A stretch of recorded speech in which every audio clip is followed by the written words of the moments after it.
coverages. My team of licensed agents are ready to help you with better insurance from American Family. Give us a call at 435-251-9102.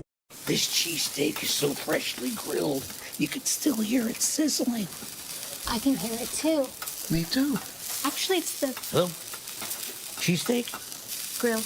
Grilled right in front of you. It's a Jersey Mike's thing. At Grass Creek Construction, they put their heart and integrity into every build. Their team is committed to delivering top-quality commercial projects that stand out. Integrity is their competitive edge. Building with passion, building with purpose, proud sponsor of local sports. Nets on Fire is the place to hoop in Southern Utah. Elevate your game with group or individual training with elite coaching. Hustle to netsonfire.org to learn more and see why so many rising stars hoop at Nets. Nets on Fire, building champions on and off the court. Looking for a great lunch and great value with endless options for everyone? Then hurry over to Mountain Mike's Pizza for our all-you-can-eat lunch buffet. Mountain Mike's Weekday Lunch Buffet. It's lunch and salad bar the way it ought to be. Fabulous Freddy's is the locals' choice for a full-service car wash. It's fast. Have your car washed in just 20 minutes or less. Fabulous Freddy's always keeps it clean inside and out with 2 Southern Utah locations as well as in Vegas, Lehigh, and Sandy. Nets on Fire is the place to hoop in Southern Utah. Elevate your game with group or individual training with elite coaching. Hustle to netsonfire.org to learn more and see why so many rising stars hoop at Nets. Nets on Fire, building champions on and off the court.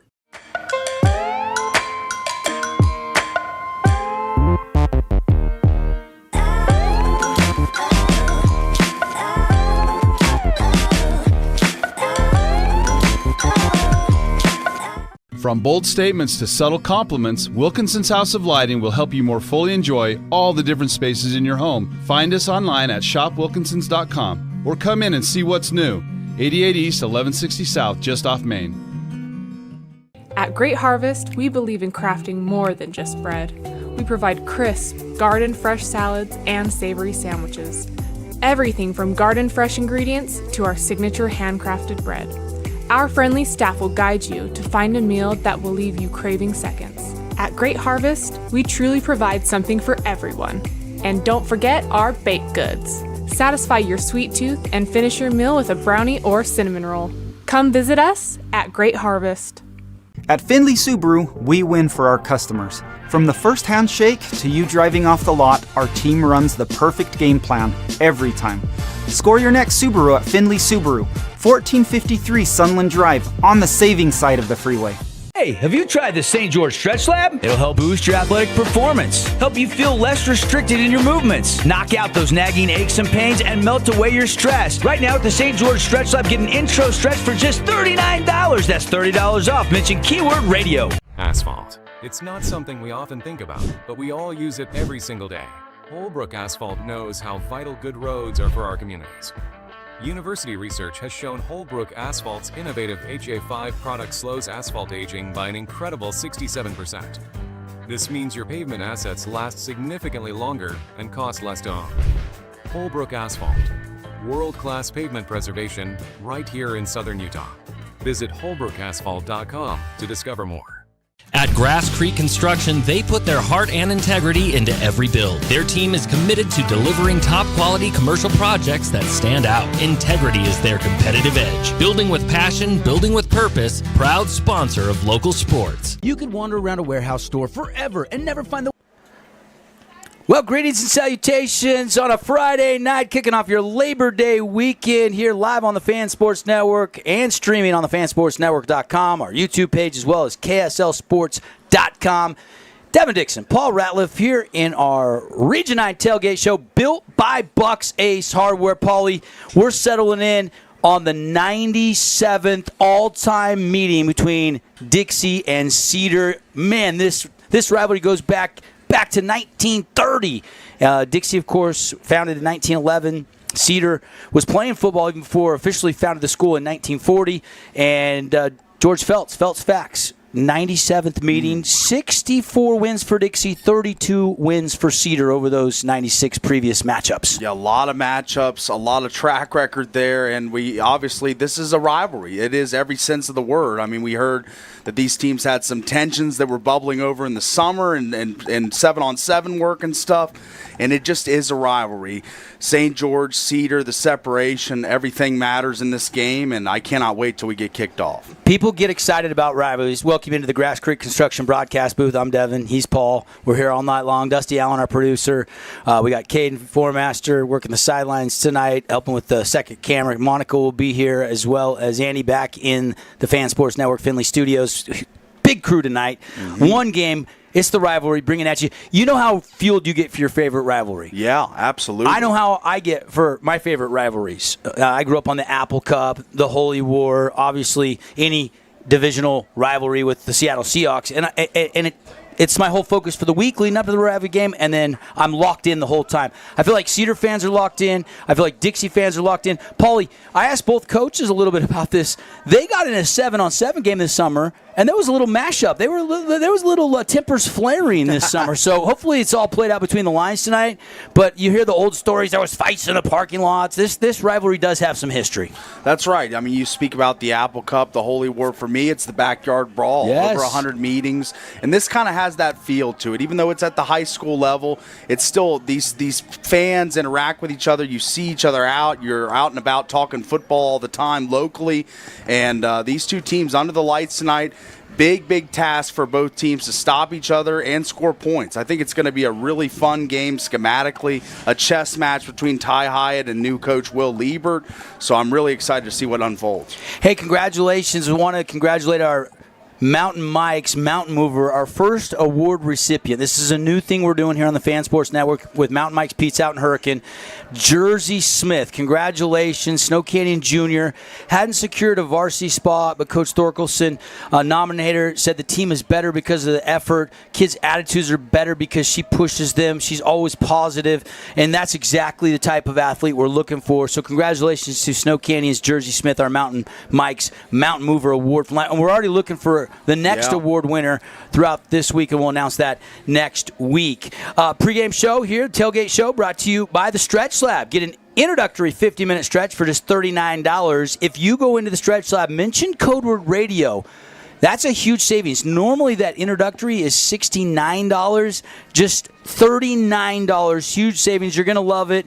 Get out there, play a little bit better golf, maybe a little bit better pickleball, be a little bit looser, and overall feel better with a little help from the Stretch Lab. And we appreciate our friends at Roney's Mac Bar, now open in the Red Cliffs Mall. Build mac your way. It's delicious. Have you tried it yet? I have not. I got to get down there. I'm a big mac and cheese fan. I heard they got all the fixings, all the toppings. Got to get down there. Good. You're going to love it, Paul. Yeah. I promise everybody. Roney's Mac Bar over there in the Red Cliffs Mall. All right, let's not go any further. Let's go to the recap of last week, brought to you by our friends at Handel's Homemade Ice Cream. Brand new location, now open, indoor, outdoor seating. Go get a scoop or two at Handel's in the River Crossing. Here's Aaron Crane with last week's recap, getting you caught up for tonight's action.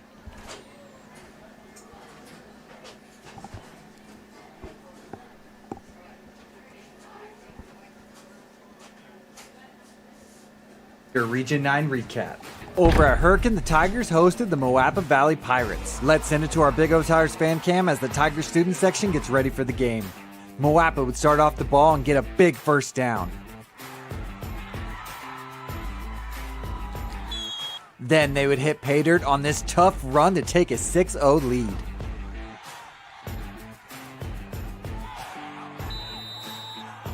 Dylan Gabriel would then hit Bradley Rose to move the chains. Then it was Gabriel calling his own number and punching it into the end zone to give the Tigers a 7-6 lead. Moapa didn't waste any time as they would regain the lead on their next possession. Moapa would take a 21-7 lead after this pass play going into halftime. Then the Tigers came back out with a vengeance. Gabriel would keep it again, and he wouldn't be denied as he would burst his way into the end zone. Gabriel would then show off his arm as he would hit CJ Trump in stride as he would cruise into the end zone to tie the game. The Tigers would then regain the lead after Gabriel would keep it again and go untouched for a 15-yard touchdown. That will bring us to our big hit of the week by a swarm of Tigers. Gabriel would then hand it off to Austin McRoberts, who would break one tackle and hit the Jets for 65 yards, but he would be tripped up at the 1-yard line. Then it was Connor Clyde who would punch it in and put this game away. The final score, Hurricane 35, Moapa Valley 28. Over at Dixie, the Flyers took on the Canyon View Falcons. Deacon Virgin would hit Tano Anzalone, who would break one tackle and then cruise into the end zone for the game's first score. Virgin would keep airing it out and hit Jacob Malafua for a 33-yard pickup. Then it was Gabe Chandler who would punch it into pay dirt. That will bring us to our AWP Play of the Week. Virgin wasn't done yet, as he would launch a bomb while he was getting hit and find a wide open Chaz Holbrook for a 40-yard touchdown pass. Canyon View didn't back down, as Ryder Miller would hook up with Cole Cav, who would get into scoring position. Then it was Jace Floyd who would bulldoze his way in for the touchdown, but it wouldn't be enough. The final score, Dixie 27, Canyon View 13. Over at Snow Canyon, the Warriors hosted the Shadow Ridge Mustangs. The Warriors got going with this 7-yard touchdown run by Brody Lounsbury. Snow Canyon went into the well again as Lounsbury moved the ball downfield. That drive ended with a Parker Olsen touchdown burst from 4 yards out. Olsen's number would be called again as he would burst his way through the middle for a 21-yard touchdown run. The visitors from Nevada scored one last touchdown for this contest, but it wouldn't be enough. The final score, Snow Canyon 31, Shadow Ridge 21. Over at Crimson Cliffs, the Mustangs took on the Provo Bulldogs. Tano Andresen would then lob it up to the end zone to find Jackson Holt for a 10-yard touchdown. Provo would answer right back with this pass play for a touchdown as well. Then Andresen would hand it off to Van Daly, who would make one defender miss, then burst up the sideline, cut back to the middle of the field, and take it in for a 48-yard touchdown run. Provo would come right back and get this 1-yard touchdown. But Crimson would fight back into scoring position, and it was Daly who would cross the goal line to give Crimson the win. The final score, Crimson Cliffs 27, Provo 24. Over in Cedar, the Reds took on the Pineview Panthers. The Reds struck first with this 4-yard run by Braxton DeMille midway through the first quarter. Everett Kelling would find Slade Parson for this touchdown. Pineview quarterback Levi Shaw would put the Panthers on the board with this 18-yard touchdown pass to Brock Harris. Pineview would be marching down the field, and Levi Shaw would drop back and fire, but he'd be picked off by Keaton Cox. Shaw would bounce back and throw this touchdown pass to Carter Buchanan. DeMille would get the handoff, and he would get a key block from the quarterback Kelling, as DeMille would punch it into the goal line for a 20-yard scoring run. Pineview scored one more touchdown as time expired from Shaw to Harris. The final score, Cedar 50, Pineview 34.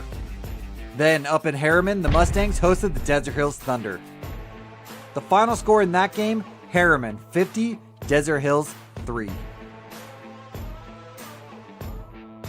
The Region 9 recap is brought to you by Whipple Service Champions, Stephen Wade Auto Center, Big O Tires, Dealer Collision Center, Nets on Fire, AWP, The Rink, and The Rally Stop. For St. George News, I'm Aaron Crane.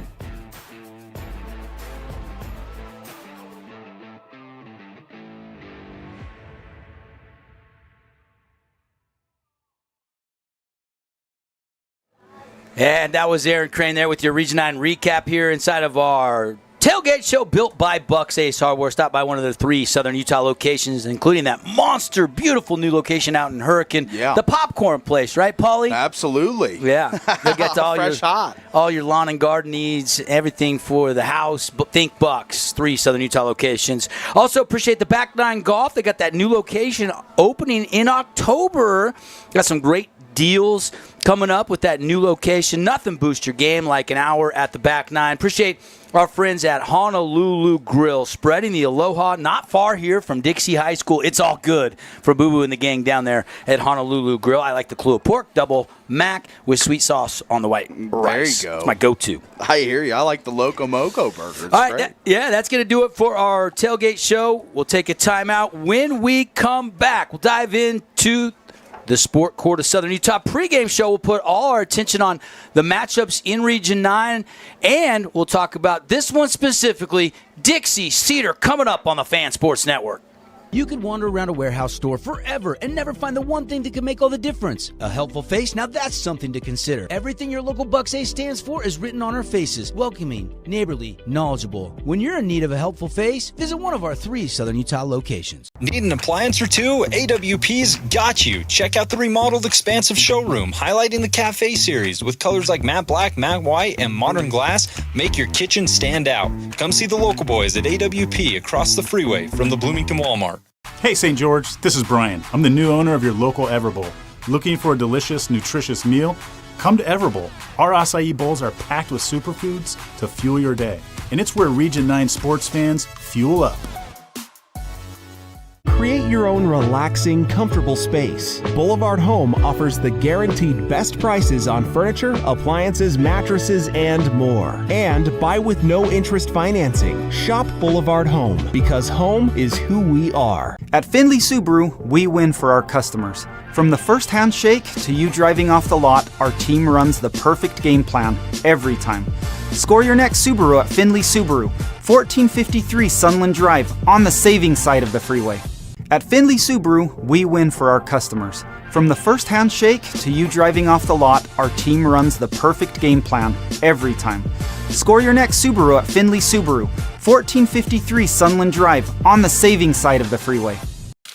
Oh, hello, Italian nightclub from Jimmy John's. Ciao, freshly baked bread piled with Italian-style meats. Hey, hand-sliced veggies. Am I obsessed with this sandwich? Yeah.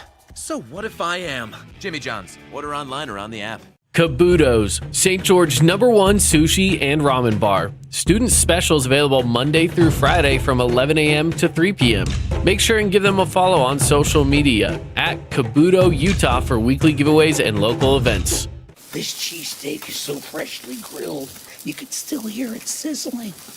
I can hear it too. Me too. Actually, it's the Hello? Cheesesteak? grill. Grilled right in front of you. It's a Jersey Mike's thing.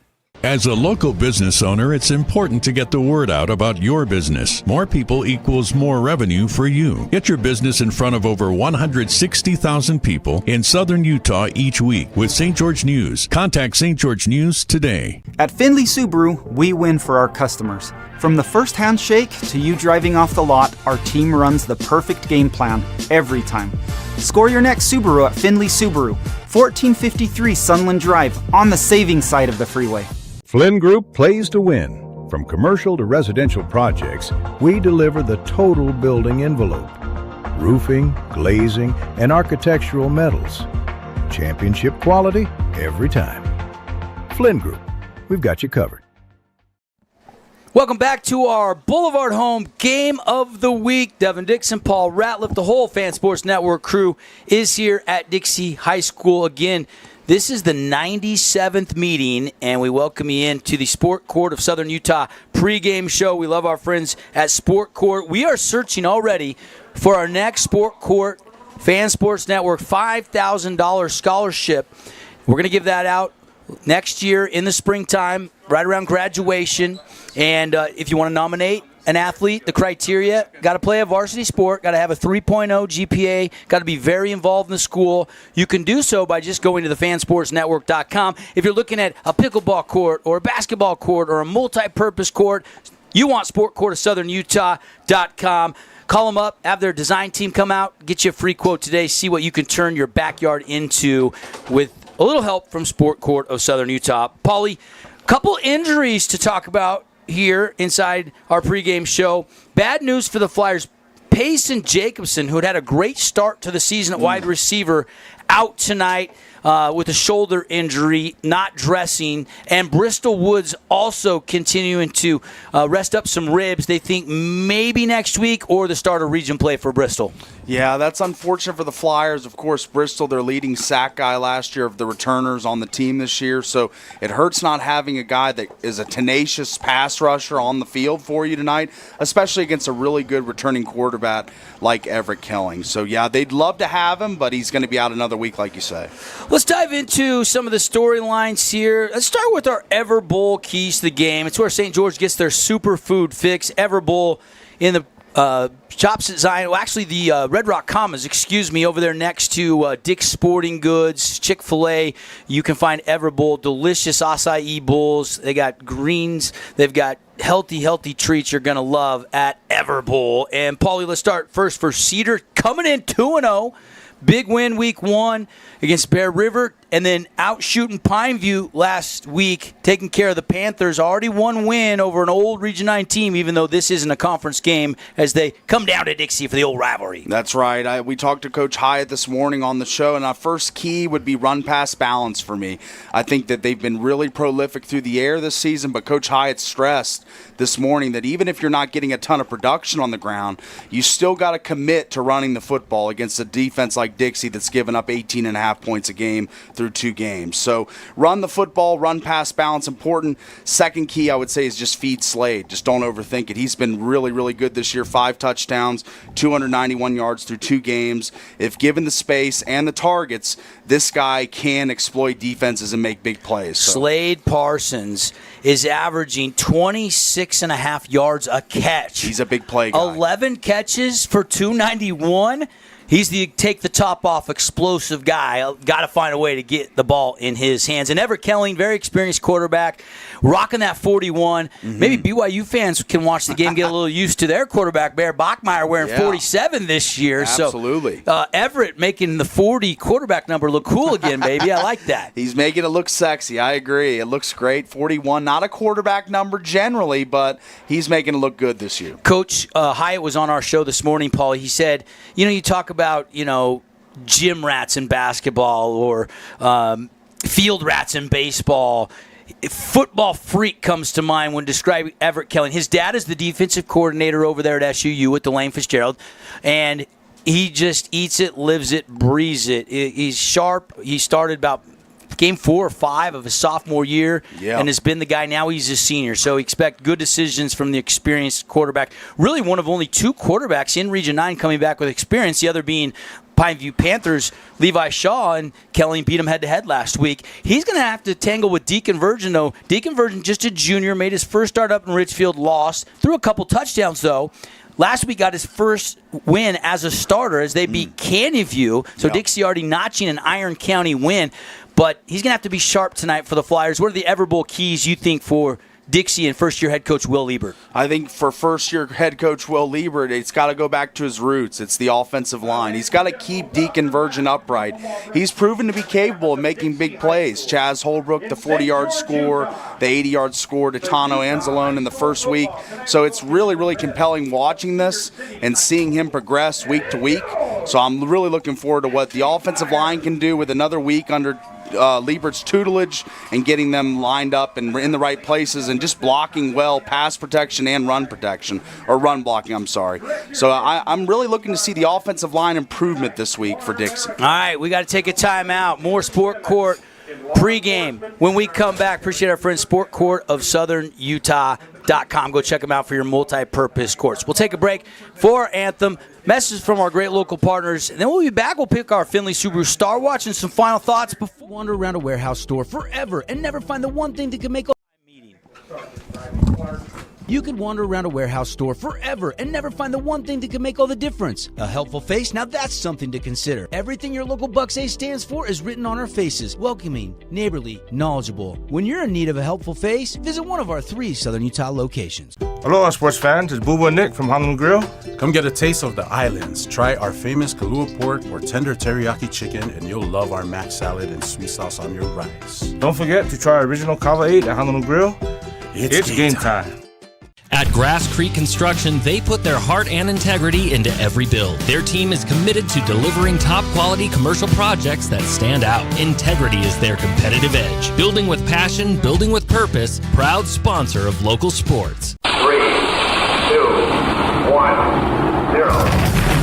Welcome to House of Jump, where gravity meets excitement. Jump, dunk, and dodge your way into a world of laughter and adrenaline. Whether you're a high-flying pro or just looking to defy gravity, House of Jump is where the thrill begins. Elevate your fun, slam dunk like a champion, and dodge obstacles with style. House of Jump is where every moment is a soaring adventure. So what are you waiting for? Head on over to our house, the House of Jump, or purchase Jump Time online at houseofjump.com.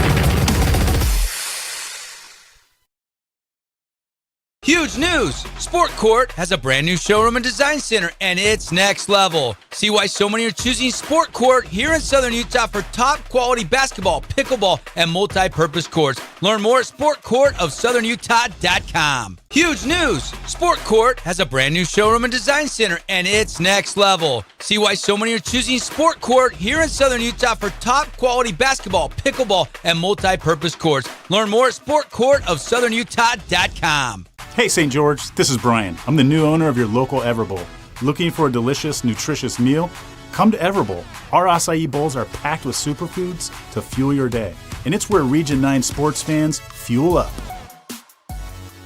Create your own relaxing, comfortable space. Boulevard Home offers the guaranteed best prices on furniture, appliances, mattresses, and more. And buy with no interest financing. Shop Boulevard Home, because home is who we are. Did you know that St. George News has a new app? Download the St. George News app today and stay up to date on everything happening in Southern Utah. Get instant notifications on news, weather, sports, and more. Download the app today and get your local news now. Your child's sports journey starts with the City of St. George Recreation. From their first steps on the court or field to becoming a star player, our youth sports programs are here to develop talents and teamwork skills. So get out and play. Check out all the sports and get signed up at sgcityrec.org. To us, pizza the way it ought to be isn't just our slogan. It's our promise and our passion to give you the best dining experience and the best tasting pizza you expect. For over 40 years, we've been making pizza the way it ought to be, handmade with the freshest and finest ingredients. Our dough is made fresh daily, and we use 100% whole milk mozzarella cheese and toppings to the edge. There's pizza, and then there's Mountain Mike's Pizza. Pizza the way it ought to be. Need an appliance or two? AWP's got you. Check out the remodeled expansive showroom, highlighting the cafe series with colors like matte black, matte white, and modern glass. Make your kitchen stand out. Come see the local boys at AWP across the freeway from the Bloomington Walmart. Back here live, Dixie and Cedar. It's closing in on game time. Let's fire it up. I'm fired up, Paulie. How you feeling? I'm fired up. I'm ready to go, baby. 97th meeting again. 64 wins for the Flyers, 32 wins for Cedar. And both teams getting ready for the captain exchange and the coin flip. Great job. Great job by the Dixie Choir singing the national anthem here. Again, thanks to Boulevard Home, our title sponsor of high school football here on the Fan Sports Network. While we're waiting for the captains to go out to the field, Paulie, let's take a look at our Findlay Subaru Star Watch tonight. We like to pick a guy on each team that you think is going to be the X factor that maybe at the end of the game we're naming the Findlay Subaru Star of the game. That's right. I think the fans for Dixie tonight are going to be chanting Tano, Tano, Tano, because he's averaged 113.5 yards per game, 2 touchdowns. He's got a long of 80 already this season. He's electric with the ball in his hands. They need to target him early and often. He is your Findlay Subaru Star of the game for Dixie. And for Cedar, already shouted out Slade Parsons in the keys to the game. So let's give some love to the senior quarterback, Everett Kelly, 578 yards, 6 touchdowns, and no interceptions for the senior gunslinger. For the first 2 weeks, this kid is hitting on all cylinders, and I expect him to play well tonight. So the stage is set, the stars are named, and let's get going. Paulie picking receivers tonight, and that means the quarterback's got to be on. That means Deacon Virgin's got to be delivering bullets to Tano and company, and Parsons got to be getting some rips there from Everett Kelling, a junior quarterback for Dixie, a senior quarterback for Cedar. The defenses, your thoughts on these two defenses? A little bit more depth, a little bit maybe more size for Cedar, but a lot of heart for this Flyer team. That's right. This Flyer team's been stingy through the first 2 games, just allowing 18.5 points a game. I was on the call last week, a Canyonview team that scored 35 against Jordan. They held them to 13 last week. This is a very disciplined, fundamentally sound unit with a lot of contributors, so I'm really excited to see how they stack up against a Cedar team that scored 50 points in both of the games to start the season. Of course, other games in Washington County tonight, there's only one other than Dixie Cedar. That is at Desert Hills. Desert Hills hosting Centennial, a team out of Las Vegas. Everybody else is on the road tonight, so we'll have a busy Flynn Company scoreboard. We'll keep you updated on Crimson at Cedar Valley. We'll keep you updated on, of course, Hurricane on the road up north against Murray. That should be interesting as Hurricane's trying to go 3-0. Sierra Vista is hosting Snow Canyon. Snow Canyon, the only other Region 9 team, chance to go 3-0. They'll have to do it down in Las Vegas tonight. Pineview is up at Maple Mountain tonight. So we'll be keeping eyes on all of those matchups, plus some other games of note of prep football scores in the state of Utah. Coin flip in the air. Cedar won the toss. They've deferred to the second half, so Dixie will get the ball first here to start this game. And, of course, our referee tonight, Nick Larson. Umpire is Pete Harmon. Line judge, Matt Shumway. Linesman, Philip Guthrie. And the back judge is Gene Blair. Good crew here tonight to officiate the old rivalry. I think they got an axe somewhere that they buried in the hills that somebody didn't give back. We asked Coach Ty Hyatt, is there a traveling trophy? And, of course, he's in his second year. He's like, no, but I'd be in favor of one. He was an advocate for it. He wants to see this game get a trophy, and maybe for, almost 100 meetings, it needs one, I feel like. So yeah, let's get the Battle of Black Ridge. Let's get some black lava. Let's get some Color Country rocks. Let's shake it all up and get some kind of traveling trophy. I'd be in favor of that. Heck, I'll call Coach Liebert, and I'll call Coach Hyatt, and we'll organize a lunch, and we'll go to the shop classes or the ceramics class at these schools, and we'll make one, and whichever one's the best one, we'll use it. Have a meeting of the minds with the coaches and hash it out, get a trophy for next year, because we know there isn't one tonight, but there definitely should be for at least the 100th meeting. We got to have one by then.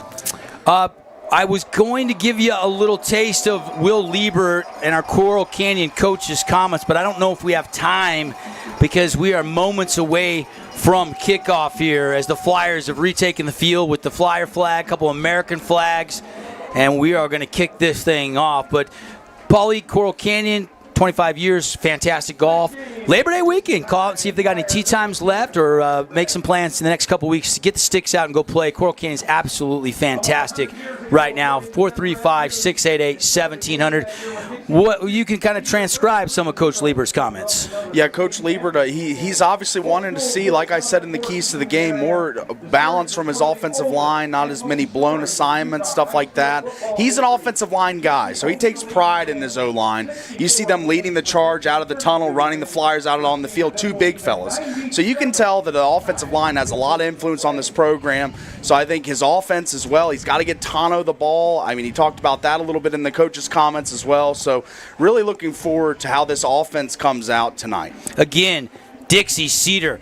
Let's get it going. The earliest confirmed Dixie High Cedar football game recorded September 25th, 1925, 100 years ago, according to the Des News, would show a game that year where Dixie beat Cedar 33-0. The game is noted as a state championship game. Both schools were dominant forces in the area back then. It's the second oldest rivalry, and it's Dixie Cedar. Reds will be kicking it off.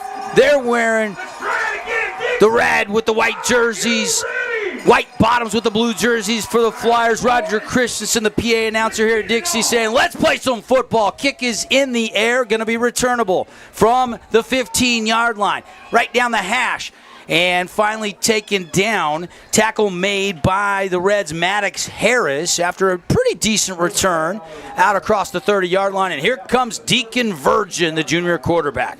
Yeah, he was our last week's star of the game, Star Watch, and this week his buddy and receiver Tano Anzalone, the guy that gets the honors this week. But Deacon, I think he's just got to be composed tonight. He's going to see a big defensive front from the Reds. You see him already on the broadcast. You can see the size. It's pretty profound.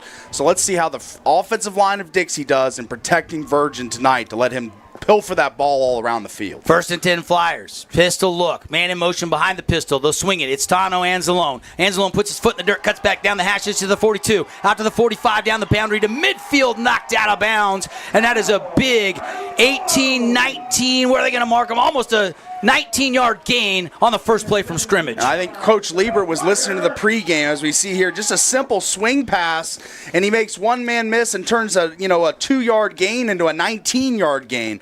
That's the impact that Anzalone has in the open field. He's a guy that can make a lot of people miss with his speed and agility. So what a great display there on the first play, and a nice comfort play for Deacon Virgin, getting him eased into the game with a quick completion. Virgin out of the gun. Gives it. Berzay.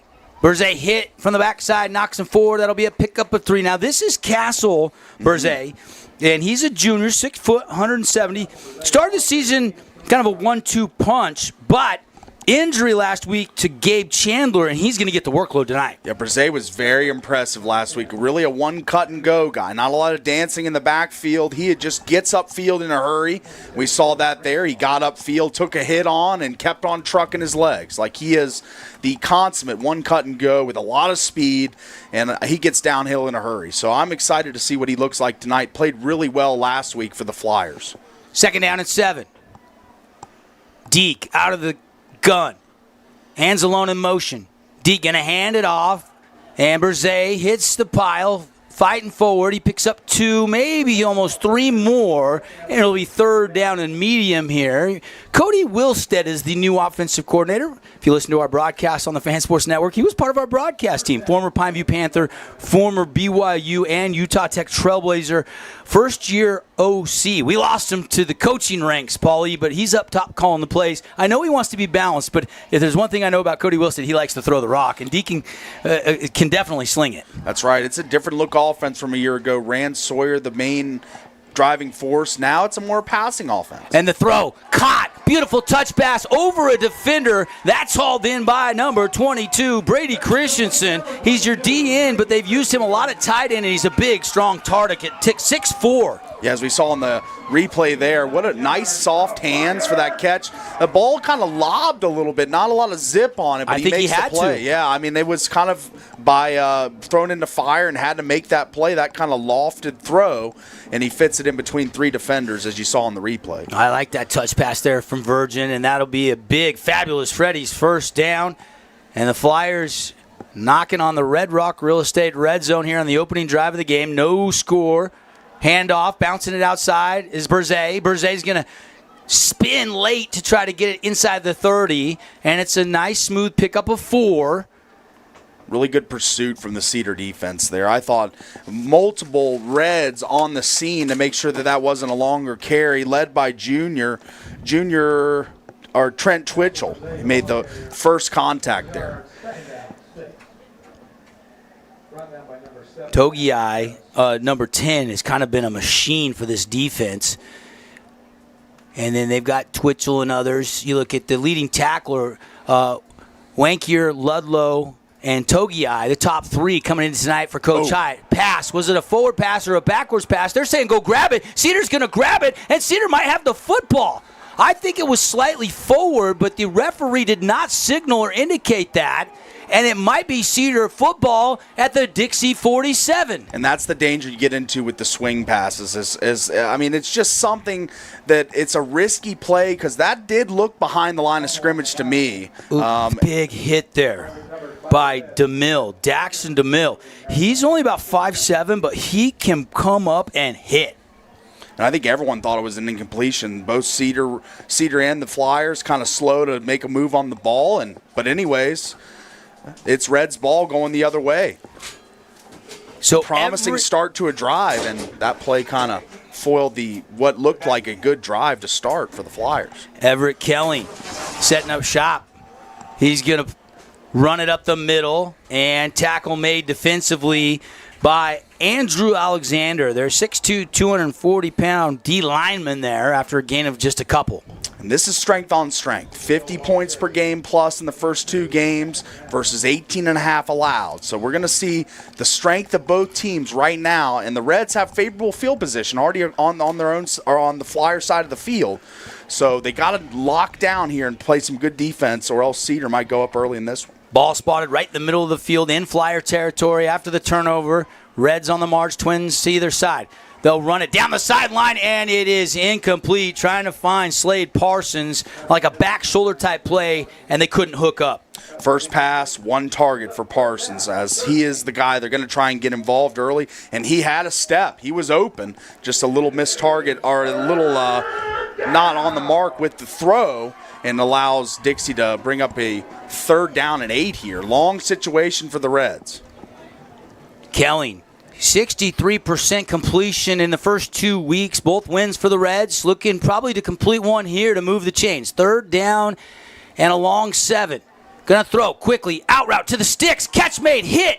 And driven back. It looks like he's going to be just shy of the line to gain. But now you almost got to go for it. You're kind of in no man's land. A pickup of 9. It's 4th and 1 inside the 40 at the Flyers 39. And you see Everett looking to the sideline, ready to go for the play call. There's no hesitation. Not even thinking about a punt or a field goal here, obviously. It's all gas right now for the Reds, as they want to be the team to score first. Crowley and Parsons go out in a trips formation with Braden Crane because the ball's on the right hash.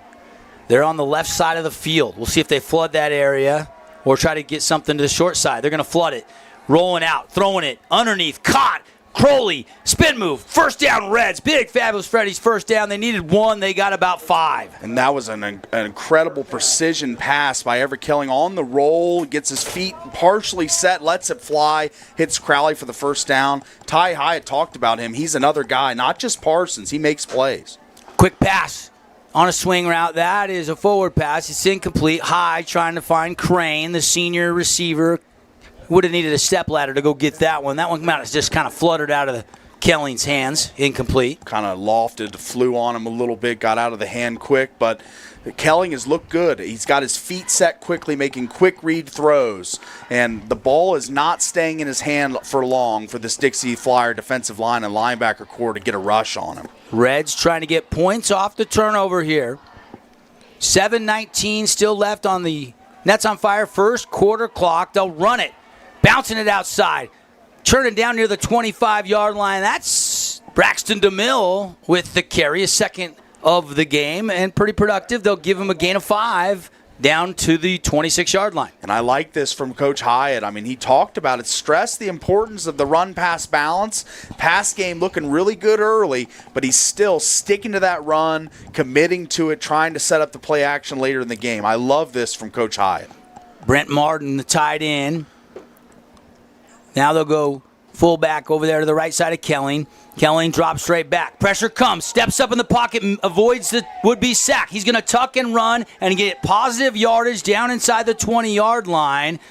Beautiful decision there to step up and take off by the quarterback. Pocket manipulation. I mean, Everett Kelly not known as like a very mobile or running quarterback, but can and will when necessary. As we see here on the replay, brushes on. He steps up, evades, gets outside, and that speed is very deceptive from Everett Kelly. Brady Christensen wants to have that one back. He had him in his sights, and he couldn't break down and make that sack. Kelly now ready to go. 1st and 10 in the Red Rock Real Estate red zone. Here go the Reds looking for the first points of the game. Martin shuffles to the right side, outside his tackle. They'll hand off. Might have been movement in the trenches. I saw somebody flinch. They'll run it, and not much there. Maybe got a couple yards, and that was it. Yeah, I thought I saw...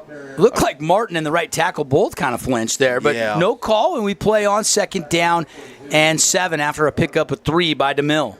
I still love the commitment to the run. I mean, the pass game been really flourishing thus far early, and Everett Kelling already bouncing out, getting some rush yards on the ground for the Reds. They're really doing everything right now offensively.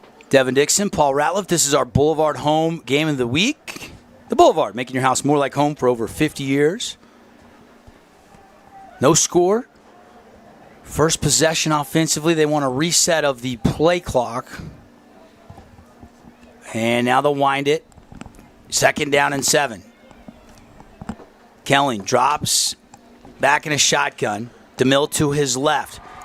Trips to the far side of the field. He's looking to the single side. He's going to tuck up, step up, throw, and it's in and out of Martin's hands. Incomplete. Great coverage there by Decimus Forbes, the linebacker making his first start tonight. Great play there, breaking up that pass as a coverage linebacker. They love his speed and his way that he maneuvers through that second level of the defense, and he made a great close on that play there. Yeah, Decimus, a senior, 6'1", 190, coming out of his linebacker position to be right there to make sure they could not connect on that play. Now 3rd down. They needed to get down near the 6 for a first down. Kelling out of the shotgun. Puts a man in motion. They go empty. Gonna throw. Looking. Firing. A little curl route, and it is incomplete. Lowe couldn't make the catch, and it'll be 4th down, and now decision time. Do you want to roll the dice? Do you want to put the field goal unit on? Looks like they're going to send the field goal unit on here. Coach Hyatt says, yeah, let's take the 3 here. Cody Stevenson, the kicker, going to try what will be, 24-yard field goal attempt or something here, Paulie. Let's see where they spot it. Yep, 24. Cedar not 29-yard field goal attempt for Stevenson. Not many field goals for the Cedar thus far this season. They're normally scoring touchdowns, but they want to draw first blood here. And the kick is away, and it's pulled a little bit. I think it got through. Yes, it did. Kick is up, and our first score, 29-yard field goal by Stevenson. Cedar takes the lead 3-0 on the Wilkinson's House of Lighting scoreboard. We'll be right back on the Fan Sports Network. Need an appliance or two? AWP's got you. Check out the remodeled expansive showroom, highlighting the cafe series with colors like matte black, matte white, and modern glass. Make your kitchen stand out. Come see the local boys at AWP across the freeway from the Bloomington Walmart. Warning, what you're about to hear may impact your dinner plans. The viral mac and cheese place you've seen online has made its way to town. Imagine build your own mac with fan favorite toppings like smoked brisket all the way to the controversial pineapple. Try it at the Red Cliffs Mall in St. George or in front of BYU in Provo. We love giving back to our community, and over the years, we have provided vehicles for families in need, supported local charities, and helped train our first responders. Dealer Collision, your place for collision repair. Back live here, Dixie High School. You're in Flyer territory. Nolan Perry's Power Guide had this virtually a pick 'em, a 1-point power rating differential between Dixie and Cedar tonight. So expect this game to be close, but Cedar gets a field goal, points off of turnovers, but you kind of feel like that's big for the Flyers. Put a good drive together like they did last time, culminating points, and they're right there. Kickoff return well covered and not going to get the 20-yard line, diving to the 19 and tackled there. Was Burzay. And both kickoffs for the Reds been a little shorter. You know, they've been catched about the 12, 15-yard line, but the coverage team running down and just getting down there like crazy and making it easy to make that tackle when 3 Reds are surrounding the returner. Beautiful night here, only about 88 degrees at kickoff, Paulie, so a little cooler than last week, which was just torching hot. That's right. Week 1, we had 2 hours of lightning delays at multiple schools. Tonight, clear skies. Rain came last night, so it's perfect conditions for some football on a Friday night. Catch made outside. Nice little cut back down the hashes by Castle, Burzay. And right now, Cody Wilstead staying pretty balanced. Haven't taken any shots down the field, trying to just get Deacon in a little rhythm. That's right. We saw the first pass go to Tano, just a little swing pass, just get him involved, get him kind of the juices flowing again. I mean, he had a great game passing last week against Canyon View. So I think that it just got to light the fuse here for Deacon. Get him in a rhythm, get him throwing to his comfortable targets, and he'll get going here. 2nd down and 4 after the 6-yard pickup. You're going to hear Brzee a lot tonight. Crew Brzee was the kick returner, and Castle Brzee just made that catch. And this is Brzee again. Makes one man miss, fighting forward near the 30. And it'll be 3rd down and 1, or they say Fabulous Freddy's first down to move the sticks. Trying to get, we don't have a number 50 on the Dixie roster, but the offensive line. Alex Ortega. He got blown up there into the backfield a little bit. Cedar got really good penetration and push. Really kind of failed that play from the beginning. It was doomed from the start. Not really much room to operate. Dominic McGarvey is the D tackle. Him and Tisinjay, Uriah Tisinjay. You also got Madden Persons, that 4-man front. And here's Virgin, little wide receiver screen. It's caught and a hit, and they'll get to the 35-yard line. Nice catch by Chaz Holbrook, his first reception of the game. He was not available in the first game of the season. Yeah. They had to get the paperwork and get the transfer paperwork done with the UHSAA, coming over from Desert Hills, but eligible last week in Canyon View game, and he caught a touchdown. Explosive play, 40-yard touchdown pass, beat his corner by a mile. I mean, he could be a huge asset and weapon for this Flyers passing game. No, he's an athlete. Obviously played basketball at Desert Hills, was a really good player, and that is translated to the football field. He's a very fluid route runner, great hands, great agility and quickness. Took a shot there, but spun forward, and it's pick up a 5, almost 6. 2nd down and 4. Handoff to Brzee. Brzee hit, still fighting, keeping the legs moving. And I think he's going to get the first down out across the 40. That's a Fabulous Freddy's. First down. And the offensive line giving a little assist there to Brzee as they were pushing from behind. He was short by about 1.5 yards. But as we see on the replay here, see the offensive line get behind Brzee and start pushing this pile. For that extra yardage to get that first down. So.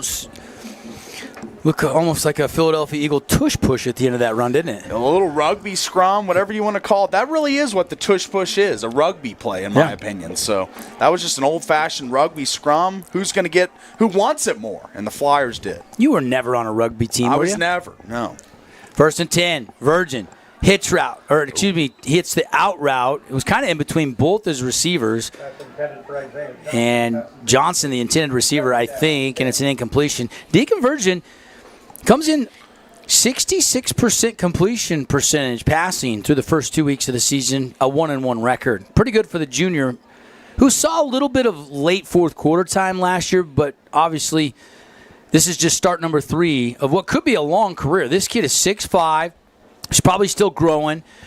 Big arm strength, hard worker. Yeah. Already getting on the recruiting train. He's already got some official invites to go on some visits and things. Like, this kid has that prototypical college body to play the quarterback position. Look at the footwork. He goes back over the middle. Complete. A big catch to the 40 of the Reds. Tackled down at the 36-yard line. What a play there. Trezon Haveron. Trezon, I've been waiting for him to make his coming out party, and it might be tonight. Deacon Virgin talked in media day how they're very comfortable with each other. They've got a great connection, and we see him get open here, spring free, comes open late, and just starts running to the wide side of the field. A lot of speed from this kid as he shows it there.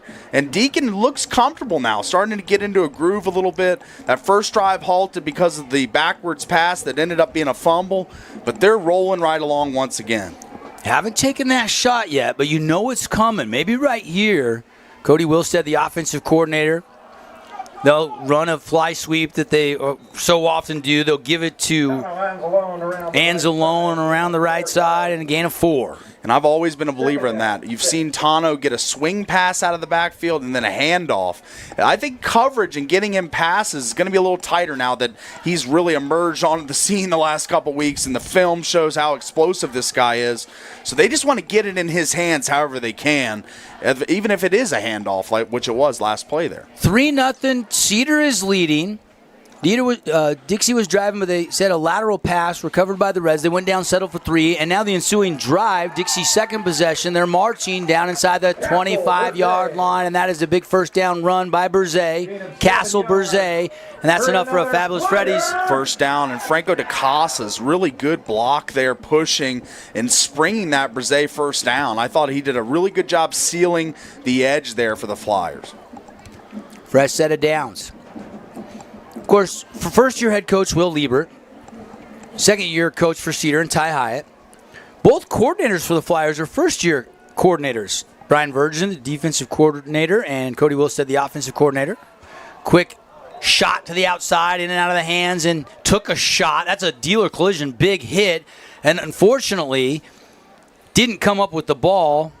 Trey Haverone couldn't make that catch and bring it to the body and took a lick. Yeah, that was a lay in the lumber there from the Reds, as they've done a really good job pursuing to the ball, whether that be a run or a pass. You see multiple Reds streaking towards the ball, bringing full intensity on the hits. I mean, they're playing some tough defense out there right now, and the offensive line of the Flyers really started to show a little traction here. They're getting some push against the bigger defensive front of the Reds. We've seen, I can just see a exponential size difference between the two fronts, and they're doing a really good job blocking these guys. Dealer collision, big hits, best of Southern Utah, and best of Iron County winner, St. George and Cedar City dealer collision locations. From minor collision to major accidents, your choice for repairs is Dealer Collision Center, proud partner of sports here on the Fan Sports Network. Paulie, it's been an action-packed first quarter, and we still got a minute 34 left, and we got a Luke Udy at American Family Insurance timeout. We'll take a quick 30-second timeout. Flyers on the move, trailing the Reds 3-0 on the Fan Sports Network. Luke with Udy & Associates at American Family Insurance. At Udy & Associates, we love insurance so you don't have to. With a quick call, we can get you an instant quote with the right coverages. My team of licensed agents are ready to help you with better insurance from American Family. Give us a call at 435-251-9102. Best Friends Animal Sanctuary in Kanab is open daily for free family fun. Take a tour, volunteer, hike a trail, or bring home a new best friend. Visit Best Friends today for magical memories that'll last forever.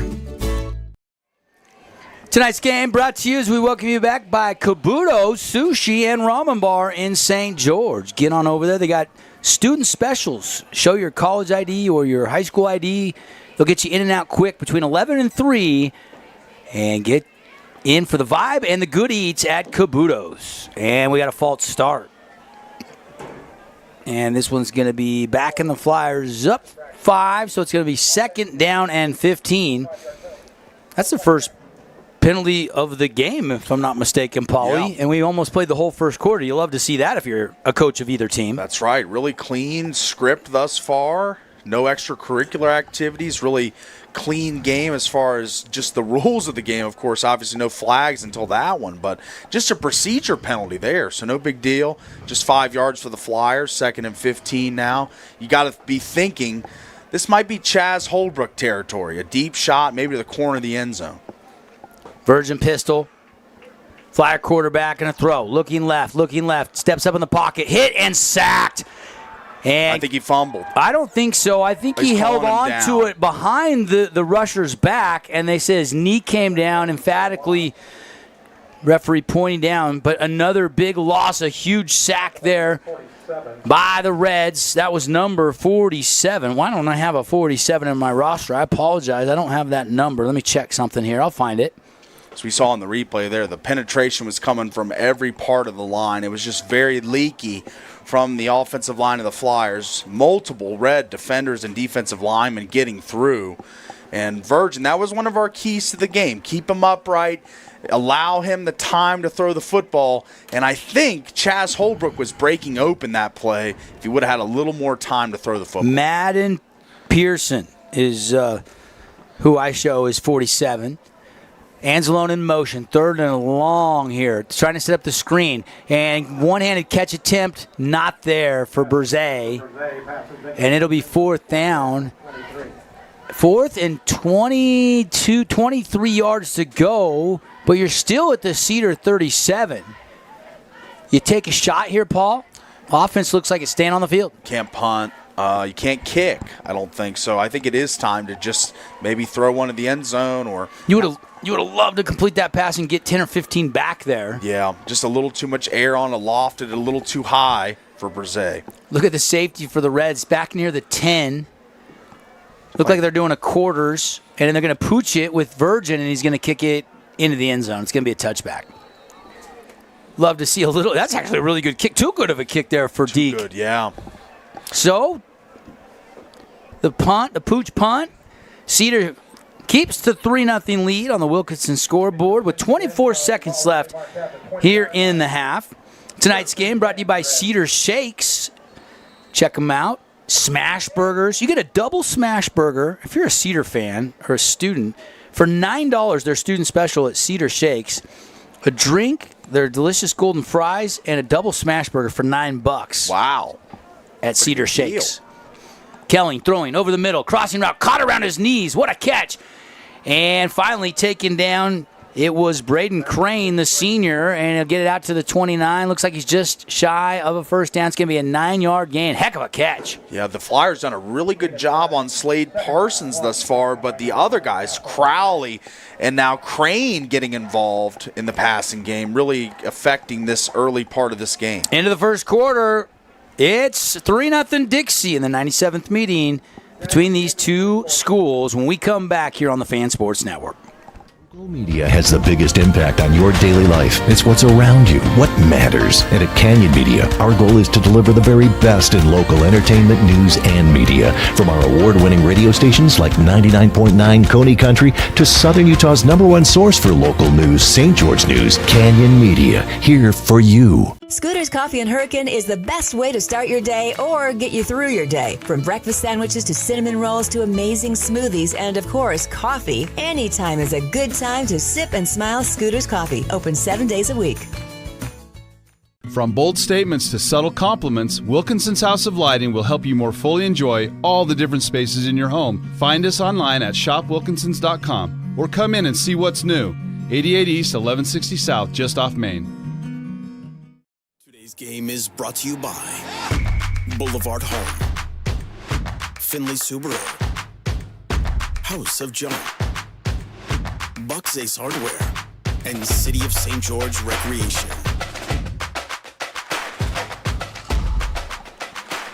Hey, got some Flint Company's Region 9 score updates for you, but first, second down and 1 to start quarter number 2 with Cedar up 3-0. They'll throw a skinny post and it's incomplete. How about this, Paul? Your reaction, Pineview up at Maple Mountain leading 21-7. Wow. Yeah. Pineview's offense off to a good start once again, so let's hope they can hold up defensively, as that's kind of been their Achilles heel early part of this season. Touchdown reception by Brock Harris. Gwilliam had a 1-yard run, and Yoakum a 30-yard touchdown reception. So already 2 touchdown passes by Levi Shaw. Of course, Red fans saw Cedar win in Cedar City last week against Pineview. Crimson up at Cedar Valley. Bigger classification again on the road. Crimson up 14-0 in the first quarter. A good start there for the Mustangs, the 2-time defending state champs. Cedar, Kelling, RPO going to give it, and diving ahead was the ball carrier Braxton DeMille, the junior running back, and that'll be enough for a Fabulous Freddy's. First down. It was blocked up really well by the O-line of the Reds, and Decimus Forbes making his second contribution to the game there with another hit and stop, but too late. The yardage needed to get the first was already gained, and the Reds get the sticks changed, and they're ready to start it up here. One more Flynn Company score. Tigers of Hurricane trying to go to 3-0. They're up 15-0 on Murray. That game in the first quarter, late first quarter. Kelling looking to throw. Tuck's going to run off the left side. He's going to tuck out of bounds. He's going to have a gain of 8. And a nice, smart play. That's the experience of a senior quarterback. That's right. Not eating it, taking a sack, but instead manipulating the pocket, finding a little space, getting outside, and picking up a really nice gain on first down to make this second and manageable. Pretty much your whole playbook open to you. I wouldn't mind if I'm Coach Hyatt here, play action, take a shot. But I know he wants to commit to the run game, so it could be either way here. Twins to either side. Haven't got Slade Parsons going yet. 11 catches, 5 for touchdowns in the first 2 weeks for Slade Parsons, number 9. RPO, they'll run it, and a nice little hole opened up, and here comes Braxton DeMille, churning the legs, and gets it out across the 45-yard line, and up for another Cedar, Fabulous Freddy's first down. And the Reds are starting to get that balance that Coach Hyatt was talking about to us this morning on the drive. He wanted the run-pass balance. We talked about Slade, about how great he's been, Everett, but he said the run game, just as important as those guys popping off, is getting consistency from this offensive line and the running backs, which they've gotten here early. 10:54 left on the second quarter. Nets on fire clock. Cedar approaching midfield. Fresh set of downs. They'll hand it off again to Mill. To midfield, spun over, somersaulting down in the Flyer territory. Another good gain of 4. And this offensive line is starting to open up a few holes. Watch this, found just a little crease and shot right through it. Good tackle there by Castle Brzee as he stepped in, as that could have been a much bigger gain there, as there was a head of steam for that Reds offensive play there. The blocked up really well once again. They're not getting a lot of hits in the backfield of the first level of the defense, the Flyers. Most of the contact coming at the second and third levels. They've got to get more penetration. 2nd down and 6. Quick pass outside. High catch. There's Slade Parsons. That's going to be a first down. He's thrown out of bounds. Tackle made by Matt Davison. And Matt Davison talked to DC Brian Virgin last week, said he's going to be an all-region player, but he was beat there. But he's a very good player and a guy that's probably the best corner on this Flyers team. That's going to be a matchup. Parsons and Davison we watch all night long. I don't know. Troy Malifaux, he's got 10 tackles, 5 solo. That's a great topic. Let the season play out. They've got some up-and-coming stars on this defense, though, that's for sure. Right now, though, got to try to slow down Cedar. Steady march downfield. Taking a shot. And incomplete. Looked like a little cross-up. Parsons kind of cut in, and he threw it more down the seam to the numbers, or down the hashes, rather. And nobody home. And it'll be 2nd down and 10. One of the rare incompletions Kelling's had. I think he's only misfired on 3 passes so far in this game. Really sharp. Hasn't thrown an interception yet this season. Been really accurate. Over 65% completion percentage. It's been super fine-tuned offense. Only 3 points thus far, but I think they're about to explode here soon. Man in motion. It's Martin. They'll run behind him with DeMille. And DeMille makes a tackle. I don't think Martin could get downfield quick enough to get that block. But this just shows you how good Dixie's defense really is. I mean, this team was scoring 50 points a game in the first 2 games of the season and held to 3 thus far. So this is really the best on best we were talking about in the pregame. The Cedar offense against the Dixie defense that's only allowed 18.5 points per game through 2 games. I mean, this is a key stretch in this game here. 9:22 and ticking. 3rd down and a long 6 here for the Reds. Tripped, stacked tight. They go to the right side with DeMille. Kelling's going to run here. DeMille is not going to get it. He's going to get a couple, and that is it. He's driven back. It'll be 4th down. And now decision time again for Coach Ty Hyatt and the Reds. Probably in that same no man's land where you're probably going to keep the offense out there on the field. Too long of a field goal attempt here, and they're going to go for it. Maybe got a yard on that last play, and that was it. And great play by Jason Malifaux. I mean, he just made an incredible hit. The brothers combined for over 30 tackles and a sack this season. They're a terror on this side of the field, and they're going to need them again here. Yeah, down Malifaux. I believe their dad played at Utah Tech, Dixie State back in the day. Looking to throw, 4th down. Pressure comes, ball deflected, incomplete, and the Flyers will take over. It's a turnover on downs. Getting into the backfield, Brady Christensen. Good pressure. The penetration, the Cedar O-line done a really good job thus far giving Kelling time to throw. But this drive knocked off his spot a few times, and that time hit and incomplete and turns the ball over for the Flyers. And you got to want more from the offensive line there if you're the Reds and Coach Hyatt. I mean, the pressure was on Everett Kelling pretty quickly there. Yeah, as a defensive lineman, you love to pin your ears back. You know it's a passing down. You want to win your one-on-one matchup. Got all the weight on your hand. You're digging forward. You're ready to go forward. You're not worried about getting trapped or out-blocked or whatever. You know they're just pass setting, and you're coming after them, and that's what Dixie did there. So Dixie still trailing 3-0 here. And Deacon Virgin going to work. Going to throw it high, and it's intercepted, but then dropped. Oh, my goodness. Looked like he wanted Brzee underneath. The guy that was guarding Haverone came off the ball, but he couldn't quite adjust in time to make the Oski. That's right. It was kind of a ball thrown into no man's land there by Virgin. His target was a little unaware of the throw. And Take another look here, Paul. Ball just kind of lofted on him a little bit as it went over the head of 2 Flyers, almost into the hand of a Red. And Maddox Harris did. He was guarding Haverone. He came off of him there, but just couldn't react quick enough. maybe a fortunate break for the Dixie offense. I mean, this Dixie offense been explosive-ridden through the first 2 weeks. I mean, an 80-yard touchdown, a 72-yard touchdown, a 40-yard touchdown last week. I mean, I wonder when they uncork a bomb here. I'm wondering. Yeah, we'll see if it comes right here or not. It's only second down at 10. And now we got an official's timeout, I believe. I didn't see any coaches signaling for a timeout. I think Coach Liebert called one. Oh, okay, they were calling timeout because the play clock was winding down and they didn't want to lose 5 yards. It's already second down and 10. Didn't want to go to second and 15. So we got a Luke Udy at American Family Insurance timeout.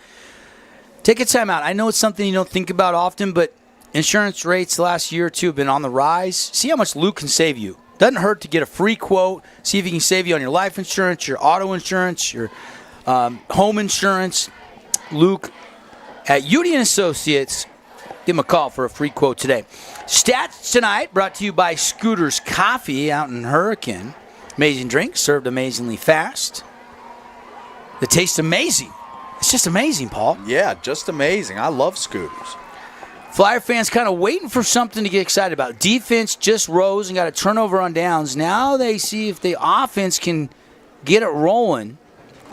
That opening drive was the most productive, but they had a swing pass that was ruled a lateral. It was thrown backwards, even though it was real close. It resulted in a fumble recovery by the Reds. They went down and got a field goal out of it. The only points of the game so far, 3-0 Reds. Berzay bounce to the outside, cuts back, and he'll have a gain of 9. Castle Berzay. 3rd and 1 for the Flyers. Castle Berzay. Yeah, really good-looking run there from Berzay. Got a couple jukes and cuts, but the offensive line doing a really good job getting push again in run-blocking sequences. They've done a great job getting Berzay some more room to operate the last couple drives. 7:48 on the Nets on Fire clock left in the second quarter. 3rd down and 1. Flyers at their own 45-yard line, trailing by a field goal.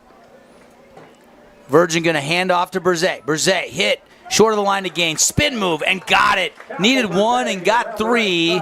Berzay's got some subtle moves. I like this underclassman. He's got a little moves to him, and he's got a little truck to him, like a young Mike Allstyle on that play. Just bounces off a defender, keeps moving for the first down, and now Flyers with a fresh set of downs. The full playbook open to Cody Wilstead here. I wonder what they draw up because time getting, not time to late here yet, but you'd love to get some points before the half if you're the Flyers. See what Cody Wilstead wants to draw up here. Still haven't taken that shot, have they, Yeah. Paulie? Trezon Haverone been singled up quite a bit, I've seen. Chaz Holbrook singled up. Let's see if they take a shot. Nope, they'll run it straight ahead. New ball carrier, big gain. A chunk gain of 15 yards, maybe give him 16. And that was number 18, Jason Malafau, the junior. 210 coming straight at you on his first tote of the night. Yeah, as we see here, this is no cuts and run. This is just straight ahead, right at the defense with power. And Malafau, a big body, rumbling through the defense for a nice gain as he's going to take his much needed seat on the bench. That's a big fella running fast. Jason is the junior. He just carried the ball. Troy is a sophomore. And both these Malafaus are absolutely talented football players for the Flyers. Absolutely. Pistol formation. Virgin looking to run a delayed draw. The handoff to Berzay. Berzay bounces to the outside. And he's going to have a nice gain of 6, maybe more, depending on the spot where he knocked out of bounds. It looks like right at the 30.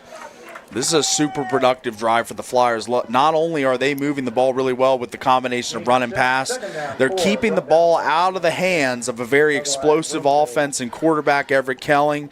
So I like this drive. Very time-consuming. We're under 6 minutes in the half, and they've got a nice, manageable second down here. 7 in the box here. Flooded, trips to the left. Virgin's going to throw over the middle, caught. And Anzalone makes the catch down in the Red Rock Real Estate red zone. He'll be taken down at the 18-yard line and a fresh set of downs for the Flyers. Absolutely. The first time we've seen Tano since the handoff he got about 2 drives ago. So nice to see him get his mitts around the ball again because we know how explosive he is. First drive of the game last week against Canyon View, juked out 3 guys in a blender and went down the sideline for a touchdown. This is his area of the field, the Red Rock Real Estate Red Zone. Red Rock Real Estate, vacation rentals, property management, from land to luxury homes already built. Check it all out at redrockrealestate.com. 5 minutes exactly as they snap it. Jason Malafau puts his foot in the dirt, cut back, down, fighting for the 10-yard line, and that's another productive gain of almost 8. Malafau's looked great as a running back. He was a terror on defense, was in on that sack that changed over, or the hit on the quarterback that changed over the possession, and now he's taking over on offense, just churning away for nice big gains every time he touches the ball. Second down. Looks like they'll give him 7. It'll be second down and 3. Virgin comes into the huddle, quickly calls the play, turns to Brzee, tells him what he wants. Anzalone's going to go into almost a halfback tight end position here. Off left tackle. They're going to toss it. And Berze's going to try to get the outside, and he can't. That's a really good open field tackle by Keaton Cox, the senior. Yeah, that was just great open field precision as had him lined up, but taking down Brze much harder than lining him up, and he did both there. 3:56 and ticking here in the second quarter. Coming up, we'll have the Great Harvest Bread Company halftime show. Great Harvest, the Boulevard Commons, delicious breakfast, unbelievable homemade bread. Pick up a couple loaves today at Great Harvest Bread Company, and they have great lunch options, and they cater too at Great Harvest. Looking to throw on the run. Virgin has a man out in the flood route. It's caught. Anzalone turns it upfield, dives into the pylon, and touchdown, Dixie. That is a 12-yard touchdown, Virgin to Anzalone. That's the money man we called for him in the pregame. He's the guy you got to get involved as he gets open just about every play. As he makes the catch, there's a defender squaring him up, but he dives, Supermans to the pylon for the touchdown. Keaton Cox, the only guy there that could knock him out of bounds, and he just couldn't square up that tackle. And how about Virgin? The blitz was coming right into his face. He threw it out early, on time, and onto the hands of Anzalone. Heads up throw there by Virgin. Here comes the Best Friends extra point. And it's up, and it is good. Flyers lead at 7-3 on the Wilkins scoreboard when we come back on the Fan Sports Network. Oh, hello, Italian nightclub from Jimmy John's. Ciao, freshly baked bread piled with Italian-style meats. Hey, hand-sliced veggies. Am I obsessed with this sandwich? Yeah. So what if I am? Jimmy John's. Order online or on the app. Check out this week's edition of TGIF on stgeorgenews.com. TGIF is your weekend adventure guide to all the fun and exciting things going on in Southern Utah this weekend. Find this week's edition at stgeorgenews.com and click the shows on the menu tab. Have a blast this weekend. Create your own relaxing, comfortable space. Boulevard Home offers the guaranteed best prices on furniture, appliances, mattresses, and more. And buy with no interest financing. Shop Boulevard Home, because home is who we are. Today's game is brought to you by Boulevard Home, Finley Subaru, House of John, Bucks Ace Hardware, and City of St. George Recreation. Hey, we're back, everybody, and glad you're with us on Friday night. Lights are on. We're going under the lights here. Is it 7:43? Devin Dixon, Paul Ratliff here inside the Grass Creek Construction broadcast booth. Anzalone, the 12-yard touchdown reception from Deacon Virgin for the first lead of the night. And now Everett Kellen and the Reds offense will try to respond here with plenty of clock before half. 3:30 left on the clock. The kick into the end zone touchback after there was an unsportsmanlike penalty roughing the kicker. So that's why that one sailed clear out of the end zone, as there was the 15-yarder applied on the kickoff. Flyers maybe could have thought about pooching the onside kick even there, but decided to just say, hey, let's let the defense get out there. They've done well tonight. Will Liebert's got to like the effort from the Flyers tonight in the 97th meeting between these two schools. All time. Absolutely. I mean, the pursuit defensively, the intensity, they've just been flocking to the ball, group tackling, gang tackling, whichever you want to refer to it as. And the defense just played really well to hold this Cedar team to 3 points through almost a half. So here's the pass. Kelly's got some time. He's going to dump it underneath on a crossing route to the outside. It's incomplete. looking for number 6, Gavin DeMille, the junior, and they could not connect. Decimus Forbes on the coverage there once again in his linebacker spot, doing a really good job covering the receivers. First time they've tried an out route on Forbes, making his first start today, and he did a really good job there.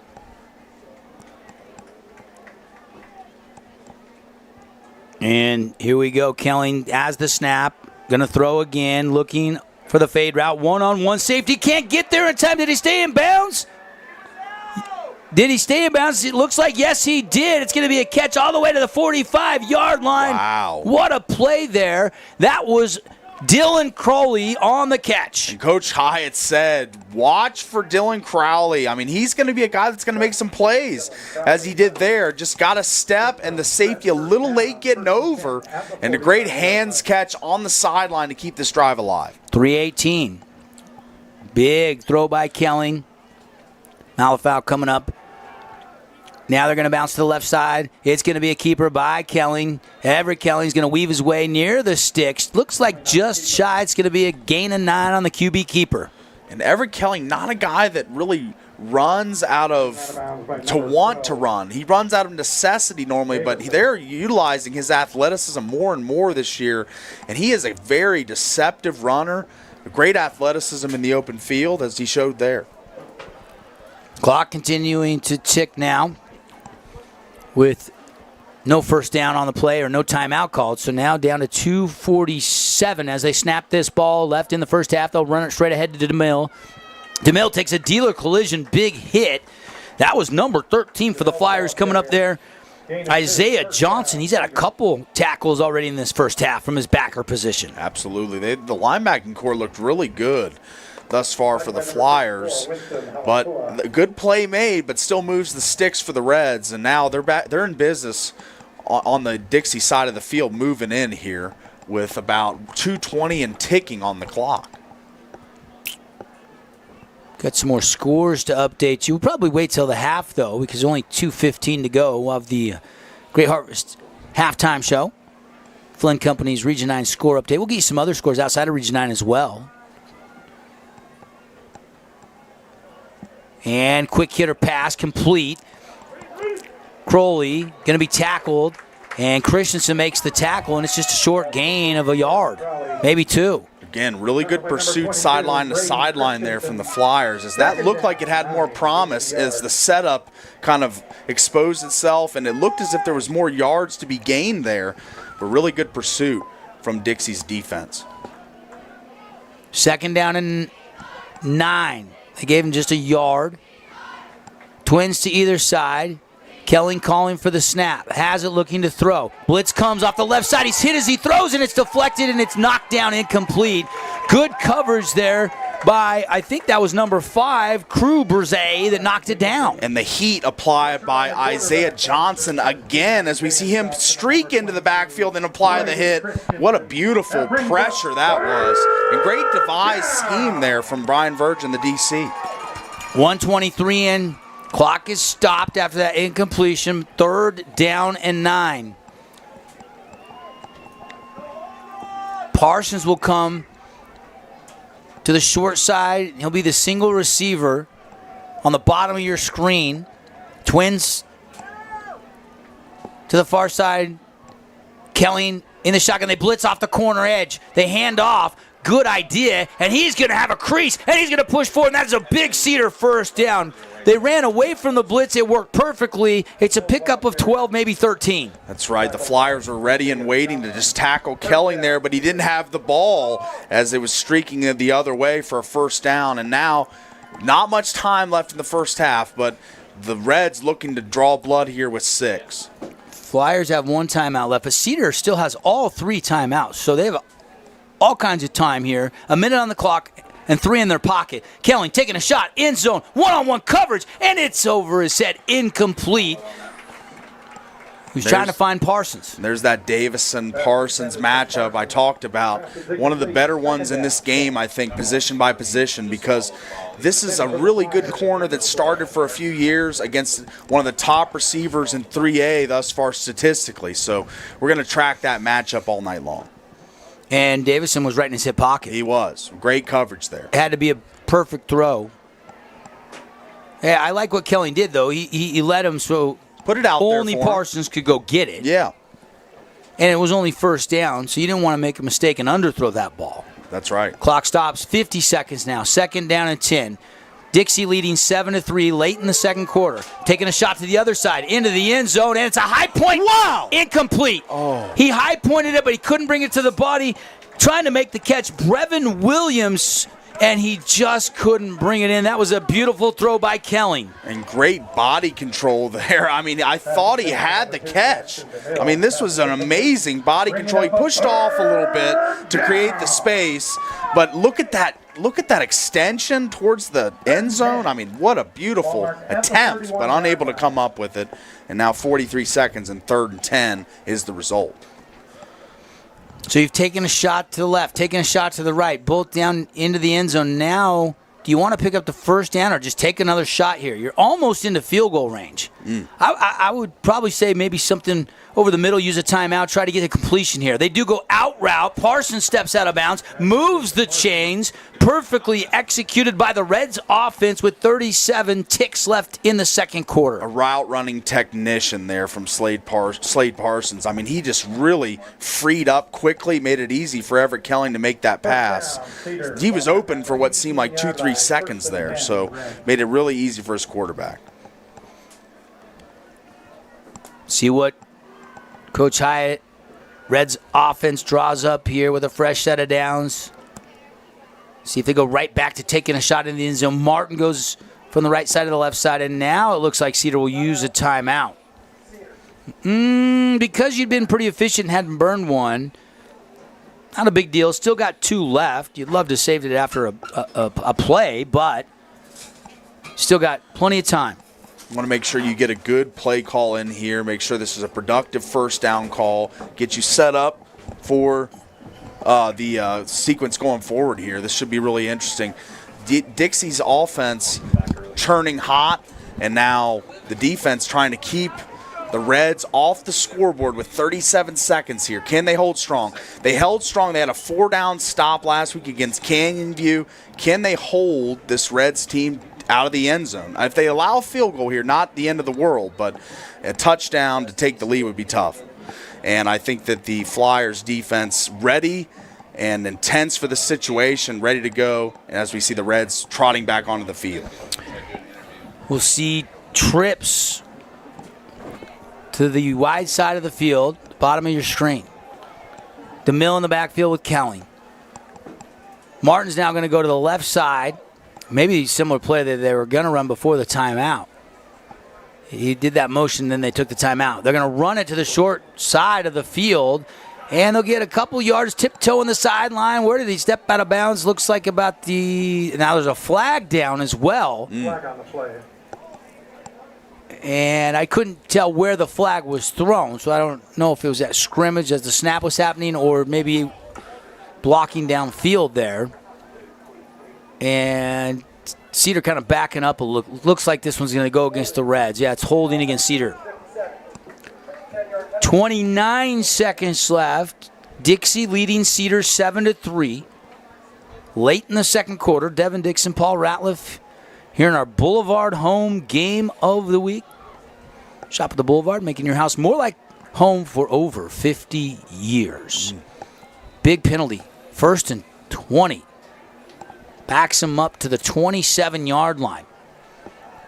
Still time to take some shots, though, and the downs to do it. Kelly looking, and pressure comes. Has to get rid of it, and a post route, it's incomplete. Looked like maybe Crane had a fingertip on it, but couldn't bring it in. The ball was behind him as well, so made it really tough to catch when he was running. And Kelly had pressure. He did have pressure, so it was a really just a kind of a sloppier play. If the ball was put on target, I think that's a touchdown. But behind him, and now brings up a 2nd and 19 here. See what the Reds draw up. Got to believe Kelly probably going into the end zone here. Doesn't have to. Still has some time. And Kelly going to throw it over the middle, and it is incomplete. Looking for Braden Crane again. That was a low. Actually, that was not Crane. That looked like Gavin DeMille, excuse me. And it's incomplete. Great coverage by Crew Brzee there as he just moved quickly, like came downhill right on the receiver, made it tough, and no space for him to make that catch. 16 seconds left. Third down. 3rd and 19 from the 27 of Dixie. Again, trips coming out to the near side. Bottom of your screen. DeMille goes left, sidecar left of Everett Kelly, the senior quarterback. Now will put him in motion, go empty.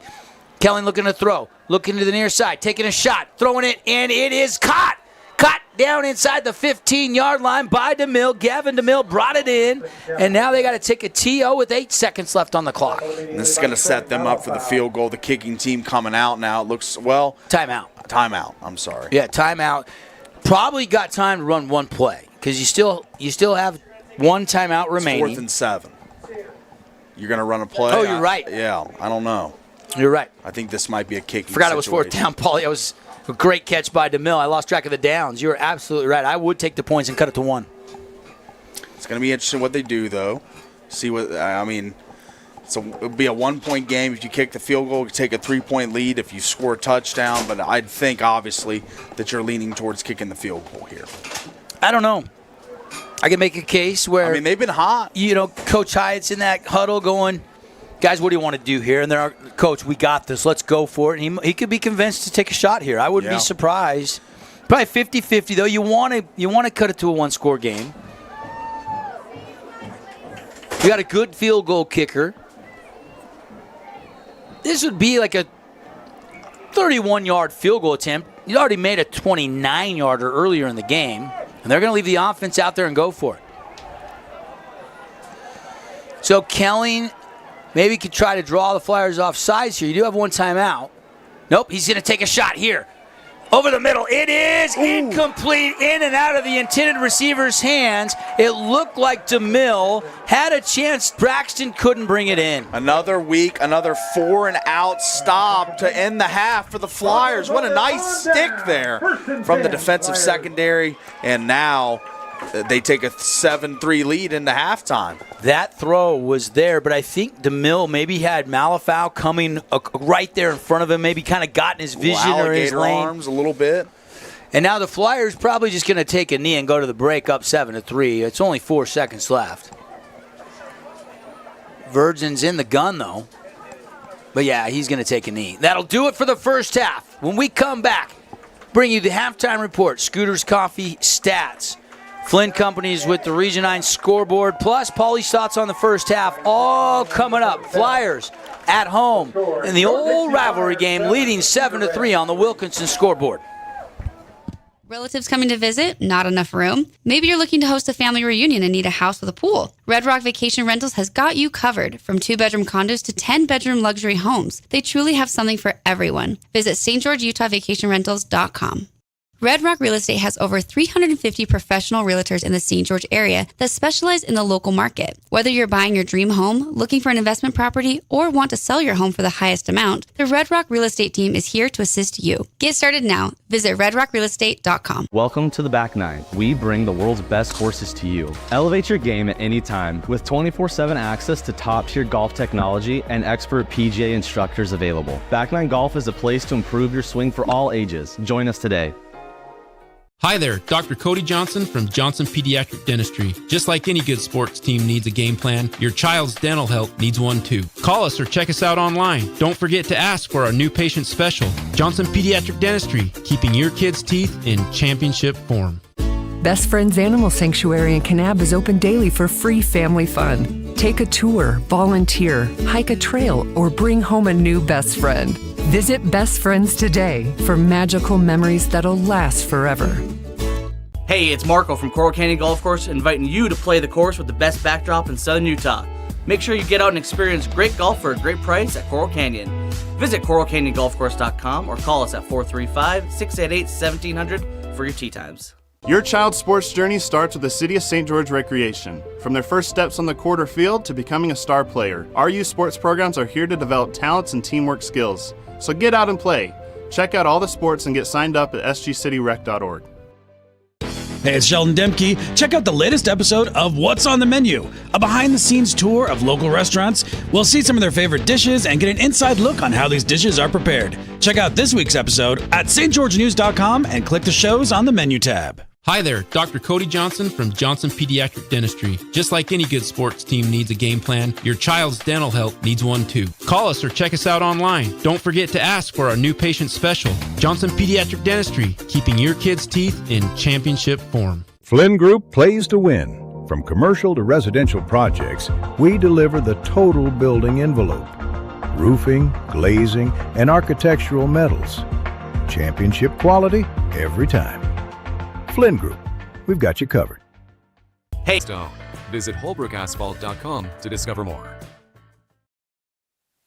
Halftime here in the rivalry game. Dixie leading Cedar 7-3, 97th meeting between these two schools.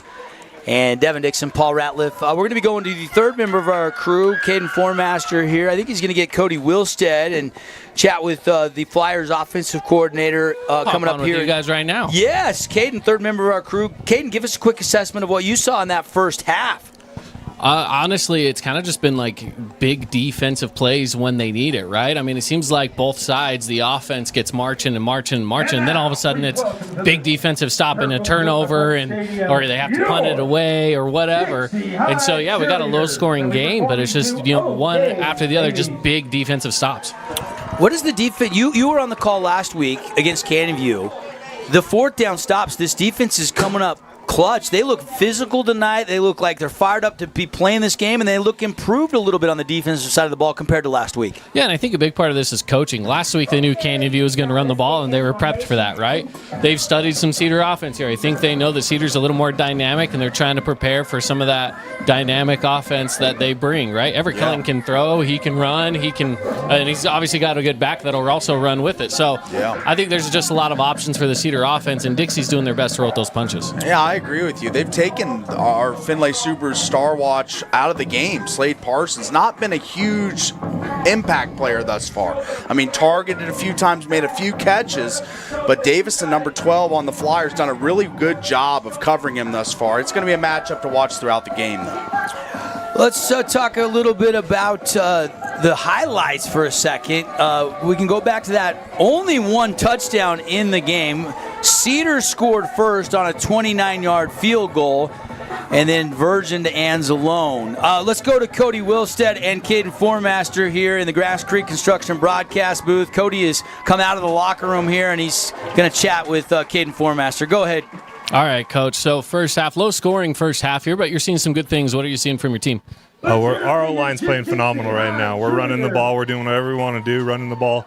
We're throwing the ball well when I call good plays, honestly. So I called a couple rough ones, but Deacon's out there putting the ball where it needs to be.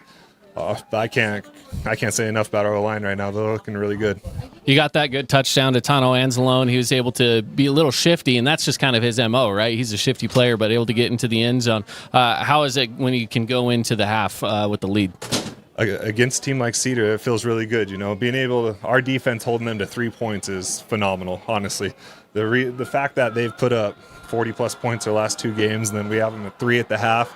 Obviously, we know it's a two-half ball game, and so we're going to come out strong, come out firing still, but really proud of how our guys played the first half. Awesome, Coach. We'll let you get back upstairs. Thank you. Good stuff. We got Cody warmed up, didn't we, guys, last year? Cody was in the booth with us doing some color commentary, and now he's getting in his coaching career, and we'll see if he can drop some more points here. But, hey, got to be happy when your defense only gives up 3. Those 2 fourth down stops were monumental. I know Dusty's looking for that touchdown. We'll get you the highlight in case you just tuned in here on the Fan Sports Network or KSLSports.com or our YouTube page or anywhere. We're all over the place tonight. We're just doing one game tonight. And let's get you that touchdown. This was Deacon Virgin with the pressure in his face, guys. Yeah, and Tano's been the money man for the Flyers as he just supermans to the pylon and gets into the end zone for the first touchdown of this game. And I don't think it'll be the last. I don't know about for Tano. Might be another one from Tano in this game. I don't know. We'll see. We'll take a quick break. Let's take a 2-minute timeout. When we come back, Flint Company's Region 9 scoreboard. We'll take you all around the Region 9 games. We'll give you some other scores from 4A, 3A in the state of Utah here inside of our halftime show presented by Great Harvest Bread Company. Luke with Udine Associates at American Family Insurance. At Udine Associates, we love insurance so you don't have to. With a quick call, we can get you an instant quote with the right coverages. My team of licensed agents are ready to help you with better insurance from American Family. Give us a call at 435-251-9102. You could wander around a warehouse store forever and never find the one thing that can make all the difference. A helpful face? Now that's something to consider. Everything your local Bucks Ace stands for is written on our faces. Welcoming, neighborly, knowledgeable. When you're in need of a helpful face, visit one of our 3 Southern Utah locations. Hey, it's Marco from Coral Canyon Golf Course inviting you to play the course with the best backdrop in Southern Utah. Make sure you get out and experience great golf for a great price at Coral Canyon. Visit coralcanyongolfcourse.com or call us at 435-688-1700 for your tee times. Hey, have you tried the St. George Stretch Lab? It'll help boost your athletic performance, help you feel less restricted in your movements, knock out those nagging aches and pains, and melt away your stress. Right now at the St. George Stretch Lab, get an intro stretch for just $39. That's $30 off. Mention keyword radio. We love giving back to our community, and over the years, we have provided vehicles for families in need, supported local charities, and helped train our first responders. Dealer Collision, your place for collision repair. This cheesesteak is so freshly grilled, you can still hear it sizzling. I can hear it too. Me too. Actually, it's the Cheesesteak? grill. Grilled right in front of you. It's a Jersey Mike's thing. Asphalt, we don't often think about it, but we use it every single day. Holbrook Asphalt's innovative HA5 product slows asphalt aging by 67%, making roads last longer and cost less to own. Visit holbrookasphalt.com to discover more. 3, 2, 1, 0. Welcome to House of Jump, where gravity meets excitement. Jump, dunk, and dodge your way into a world of laughter and adrenaline. Whether you're a high-flying pro or just looking to defy gravity, House of Jump is where the thrill begins. Elevate your fun, slam dunk like a champion, and dodge obstacles with style. House of Jump is where every moment is a soaring adventure. So what are you waiting for? Head on over to our house, the House of Jump, or purchase Jump Time online at houseofjump.com. Huge news! Sport Court has a brand new showroom and design center, and it's next level. See why so many are choosing Sport Court here in Southern Utah for top quality basketball, pickleball, and multi-purpose courts. Learn more at sportcourtofsouthernutah.com. At Findlay Subaru, we win for our customers. From the first handshake to you driving off the lot, our team runs the perfect game plan every time. Score your next Subaru at Findlay Subaru, 1453 Sunland Drive, on the saving side of the freeway. Nets on Fire is the place to hoop in Southern Utah. Elevate your game with group or individual training with elite coaching. Hustle to netsonfire.org to learn more and see why so many rising stars hoop at Nets. Nets on Fire, building champions on and off the court. At Grass Creek Construction, they put their heart and integrity into every build. Their team is committed to delivering top-quality commercial projects that stand out. Integrity is their competitive edge. Building with passion, building with purpose, proud sponsor of local sports. Halftime here, presented by Great Harvest Bread Company. Start your day with their delicious breakfast options. Make sure and stop in for their homemade baked bread. They got a bunch of different delicious flavors to choose from. Great lunches, and they cater too. So if you got a team get-together, call our friends to sponsor Region 9 halftimes here in Great Harvest Bread Company. Devin Dixon, Paul Ratliff, Caden Formaster, Dusty Allen, Monica running one of the cameras. We got Andy back in the studio. Whole crew feeling good on a Friday night for Dixie and Cedar. Dixie leading 7-3. Promised you some score updates. Paulie, are you ready? Ready. How about we start with a number of Region 9 scores first, and then we'll get you some scores from elsewhere. But right now, Pineview leading 31-14 at Maple Mountain. Panthers trying to improve to 2-1, and they're into the third quarter in that game. Yeah, Panthers licking their wounds from last week against this Cedar team, looking really inspired tonight. That's good to see, 31-7. Actually, that game into the fourth quarter now, just starting the fourth quarter, 17-point lead there for PVHS. Other scores tonight. Enterprise lead Milford 7-0 at halftime. You've got Ridgeline up 27-0 on Brighton. Crimson plays Brighton next week. Ridgeline, the number one team in 4A. They're cruising right along. Absolutely. Crimson themselves at Cedar Valley. They're Still in the second quarter, and Crimson already up 28-7. Wow, really rolling.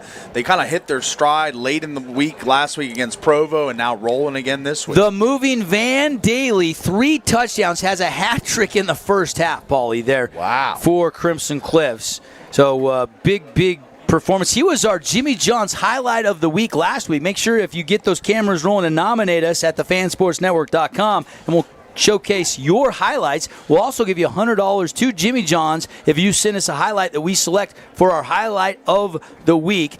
You can do it right on our website, thefansportsnetwork.com. Jimmy John's, freaky fast and proud partner. Let's get it trending, baby, on the Fan.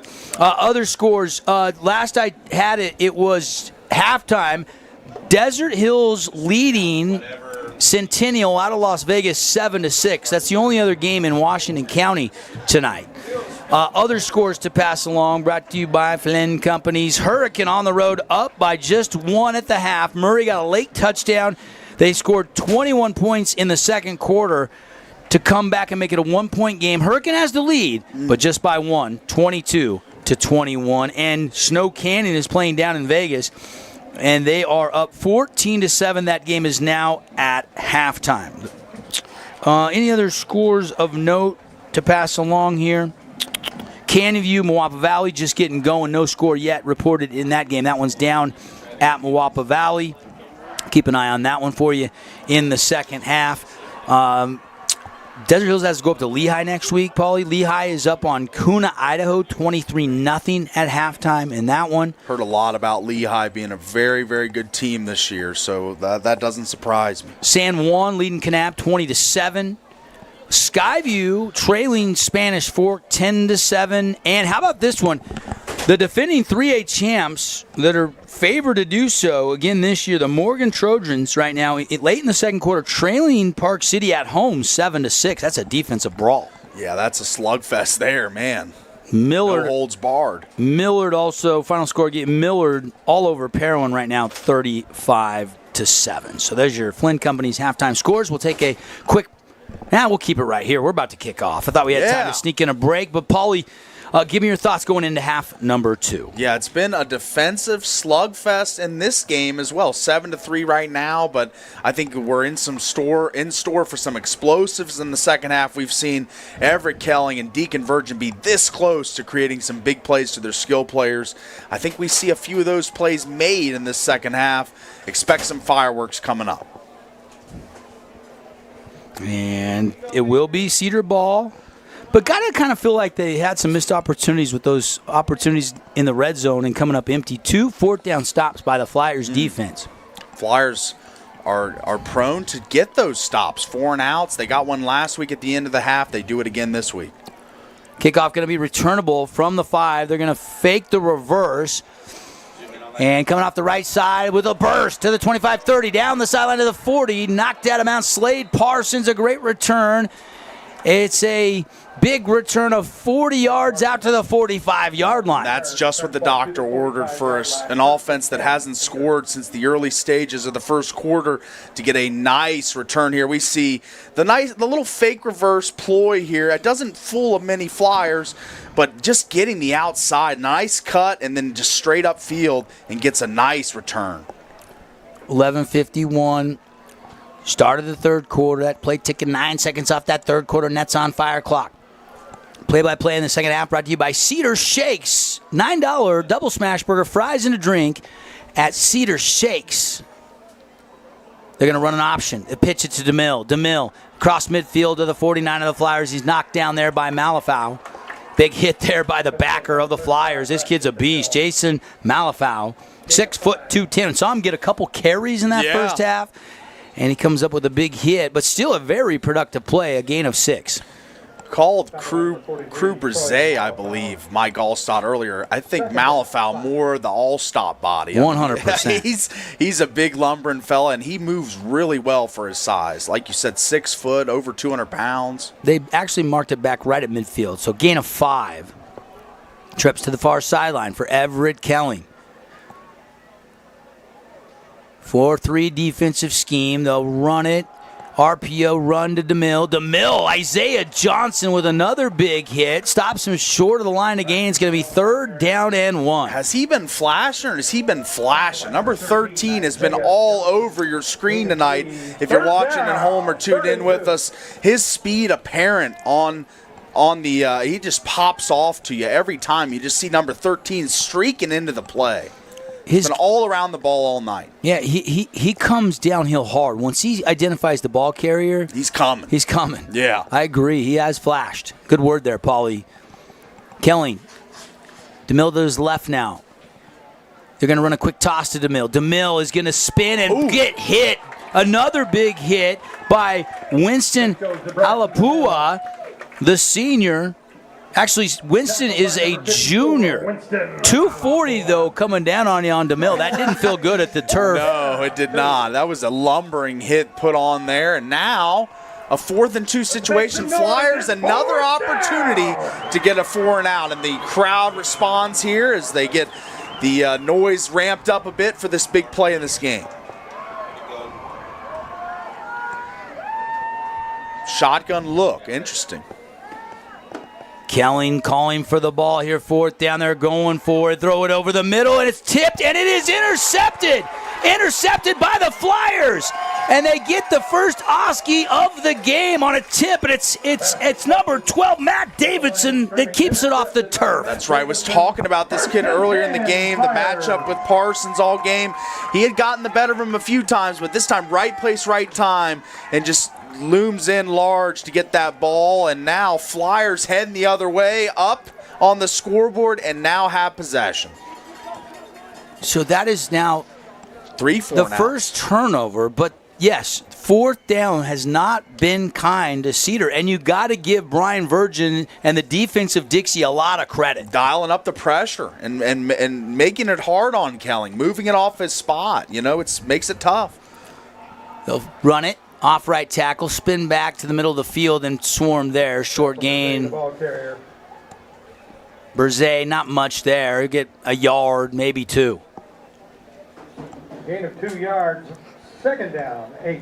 It was a good sequence there for the defense. I think offense got to feed off that energy. You just get a massive stand. You've gotten 2 in a row now from your defense. Right before the half, then right there. They're on your side of the field driving. You get a massive stand. I think the offense got to reward their defense with at least a sustained drive to get them some rest on the sideline here. Second half play-by-play brought to you by the City of St. George Recreation Department. Junior Jazz signups are now available, sgcityutah.gov. They'll run it off the right side, a good burst, and that'll be a fabulous Freddy's. First down. Berzay looking really good when he gets downhill. Like a young Jamal Charles with the cuts and just gets going. I like to see this. Take another look here. Ran a little misdirection with Anzalone, like he was going to block on that left side, and then he took it all the way near the boundary. Hard-nosed run by Berzay. 8 minutes and 25 seconds left here in the 3rd quarter. Opening offensive possession here for the Flyers after the interception by Davison. Running up the middle again, another short gain. Fighting his way to midfield. It's a pickup of 3. Great tackle there by the Reds, number 47, Madden Person. Great play there. Slung him down. I thought that Berzay had a full head of steam going, and that was a nice tackle. Gets him on the ground, and now it looks as if Flyers, 2nd and 7. Playbook pretty much open to you here. They've been running a lot this drive. Let's see if they mix in some play action, start throwing. Virgin out of the gun, has the snap. Going to hand it off again. Tripped up and nothing there. Lost a yard. Maybe a loss of 2. A rare TFL. Who shot in there for the Reds? Great penetration right at the point of attack. Tackled in the backfield. I believe it was number 26 on the Reds, and he's been a constant influence. Caleb Brinkerhoff on the penetration, and there was multiple Reds penetrating into the backfield. That was kind of a jailbreak from the offensive line. They just didn't really block well on that play. Well, and you're trying to tackle Malafau at over 200 pounds to drop him dead in his tracks. That's a good defensive play by the Reds. 3rd and long. 3rd and 9. Virgin looking to throw. Taking a shot. Down the sideline. 1-on-1. High point catch. Chaz Holbrook. Did he stay in bounds? Yes, he did. Down inside the 25-yard line. Big play there by Deacon Virgin. Bang! And that's what we've been calling for. We've been wanting the shot from Virgin, and it comes there to Holbrook. He was the man last week that was the recipient of the 40-yard touchdown to break open the Canyon View game. He makes yet another play, as we see here on the replay. Virgin feet set, lets it fly. Great coverage by the Reds, but just an even better catch. Throws it right where only his receiver, Chaz Holbrook, can get it. Up 7-3 and driving here. Wow. And there's a burst by Haveron, and Haveron's going to take it down to the 20-yard line right at the Red Rock Real Estate red zone. Trayvon Haveron, I think, is a guy that's going to emerge late in the season or the middle of the season. I think he's starting to get valuable reps now, and he's showing his ability throughout this game. He's singled up most of the night, but he makes the catches when the ball's thrown to him. I like this Haveron. Trey has grown up playing with Deacon Virgin. They have great rapport. Great chemistry, yeah. Really good friends. Playing all the way up through together, both juniors. Virgin has Malafau in the backfield, out of the pistol. Twins to the left. He's going to draw it to Malafau. Malafau up the middle, has a burst down inside the 10, hit at the 6. Wow. Pushing all the way down near the goal line, stopped just short at the 1. Choo-choo! The Malafau train is coming down the tracks. Choo-choo! And not many Reds want to get in the way as he bounced off, I believe, 2 defenders, as this is the Deacon Virgin throw, a play before, a really nice catch, but Malafau just broke a few tackles and looked really impressive on that run. Like I said, Mike Allstott, a young Mike Allstott. Good comp there. Yeah, Cedar was they were not backing down. They were hitting him. They just couldn't bring him down. Yeah. They had bodies on him. That's just a very big body to take down, over 200 pounds, and 6 foot. Dixie wants to take a timeout here. You'd love to save him. You're 1st and goal from inside the 1. Yeah. But maybe a little miscommunication, trying to drop the right play. Obviously, you could take a 2-score lead here. We got a Luke Udy at American Family Insurance timeout. Gives us a chance to thank some of our other great sponsors. Handel's Homemade Ice Cream, brand new location, indoor, outdoor seating. Go get a scoop or 2 at Handel's in the River Crossing. Appreciate the Back 9 Golf. New location opening in October. They'll be their 2nd in southern Utah. Nothing improves and boosts your game like an hour or 2 at the Back 9. And appreciate Roney's Mac Bar, now open in Red Cliffs Mall. Build your Mac your way. It is simply delicious. I got to get there. You do. You're going to love it, Paulie. Yeah, I'm a big mac and cheese guy. So. Me too. You know that. We've had mac and cheese together. That's right. Hey, think outside the box. You don't want the box mac cheese. Go to Roney's Mac Bar, baby. Absolutely. Want that fresh with all those ingredients. Cheese is just a whole litany of options over there. Malafau going to stay in the backfield. Haveron goes in tight. They're going to run it to Malafau right up the middle, pushing into pay dirt. Touchdown Flyers, Jason Malafau. He's coming down the tracks again. He finishes off what he started there. He deserved that touchdown. I would have been a little disappointed if they would have given it to somebody else, because the Malafau just comes down harder than any running back coming downhill that the Flyers has, as he shows there. Just an incredible burst. And the Flyers up on the scoreboard now, 13-3. Jason Malafau, 1-yard touchdown plunge.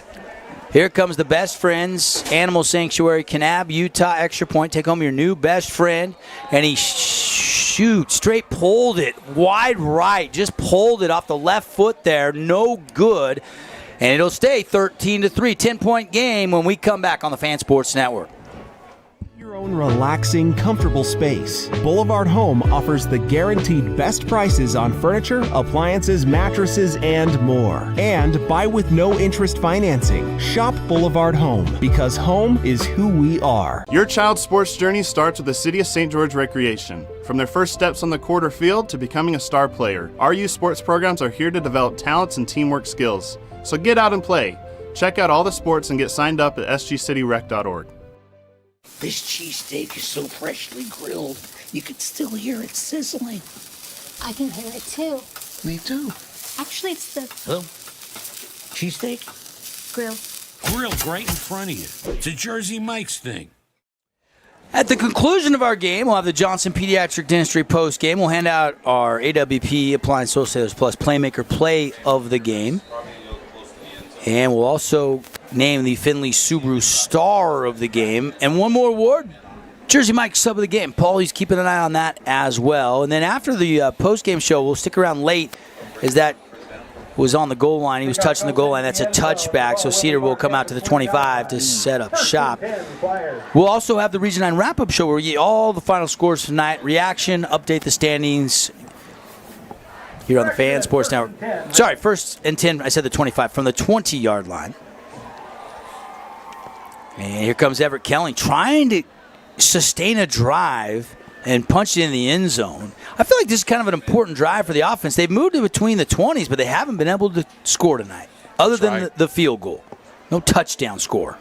1st and 10, Kelly sticks it in there, leaves it for DeMille. DeMille with a burst. He's going to have a nice gain of 13 yards out across the 30 to the 33-yard line. That's a fabulous Freddy's first down.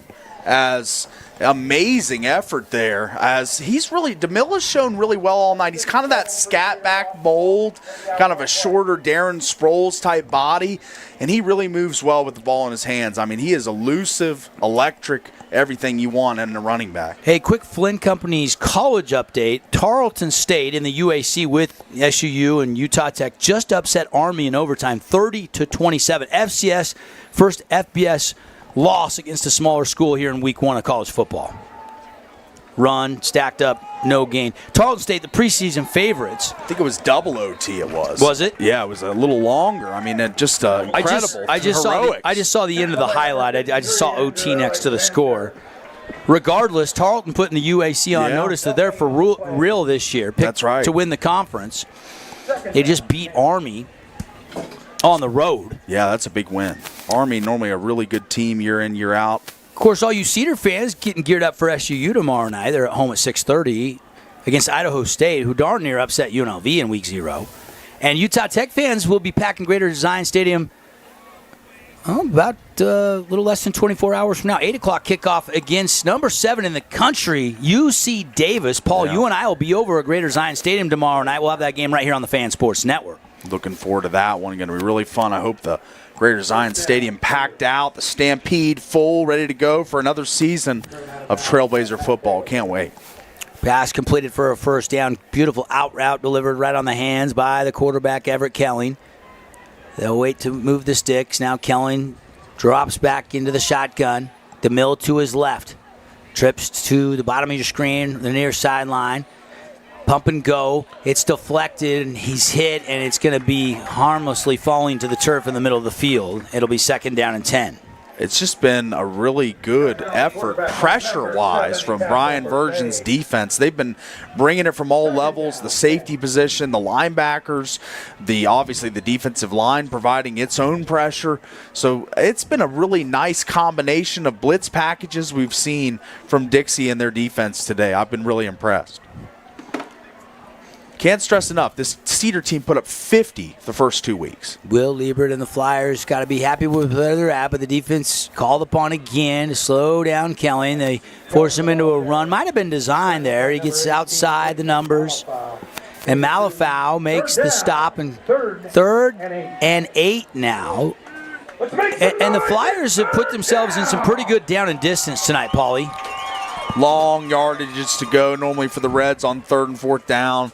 It's made it really difficult. I mean, if I'm the Reds here, I target my number 1 guy. That's Slade Parsons. I try to get him one-on-one, and it looks like he is with Davison. Crowley in motion. He'll run him on a cross down the middle. Over the middle, they throw to the comeback route to Parsons, and it's incomplete.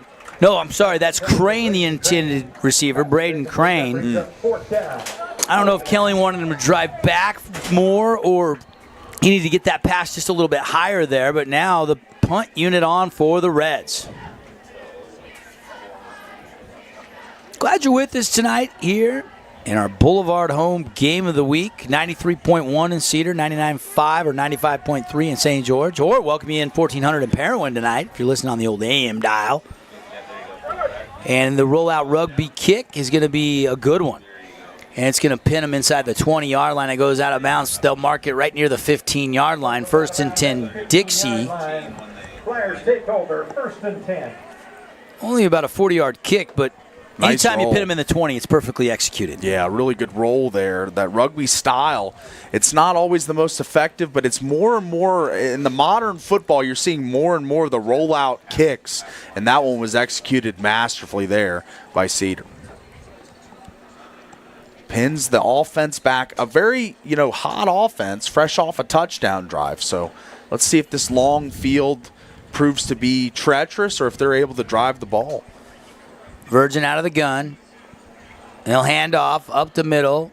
Berzay gets a couple. Castle Berzay pick up a 2. Hey, anybody listening who wants to join me for a grand opening tomorrow morning, bright and early, from 9 to 11, I'll be broadcasting live on the Fan Sports Network. So tonight's game, I got a live remote in the morning, and then Utah Tech tomorrow night. Going to be a busy Labor Day weekend for me. And then Saturday, Sunday, I'll watch some football the rest of the time. And in Monday, we got a college football game Monday as well. But I'll be at the grand opening of El Cappuccino up in Hilldale, Utah.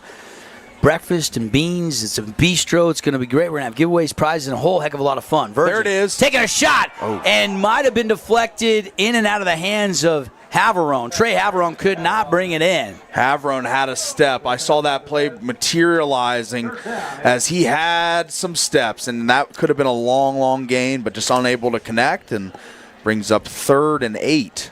But what could have been there? That was a big one waiting to happen. And then Virgin breaks the huddle. Pistol. Twins to the far sideline. They'll throw it to Berzay in the backfield. Hit and going to be stood up and dropped. The Millen Company right there. He got squared up. Yeah, Gavin DeMille put a nice stick on him, and then all the Reds came to his support as well. So really good defensive stand there by Cedar after giving the ball right back to the Flyers. Their defense holds serve, and they're going to get good field position as looks as if the punt returner for the Reds going to have his heels on the about 45-yard line. So if he makes the catch and gets upfield, Reds going to have a really nice chance to have a good short field. Jen Larkin, I believe, is the kicker. And right-footed kick is going to be returnable from the 49, dropped immediately at the 48. A return of just 1. Good downfield coverage there. Devin Williams there with the return, and tackle made by the Flyers, number 24. That is Jonathan Jessup. Yeah, really good coverage there. He basically caught the ball and was going down to the ground all in one foul swoop. I mean, couldn't ask for better coverage there.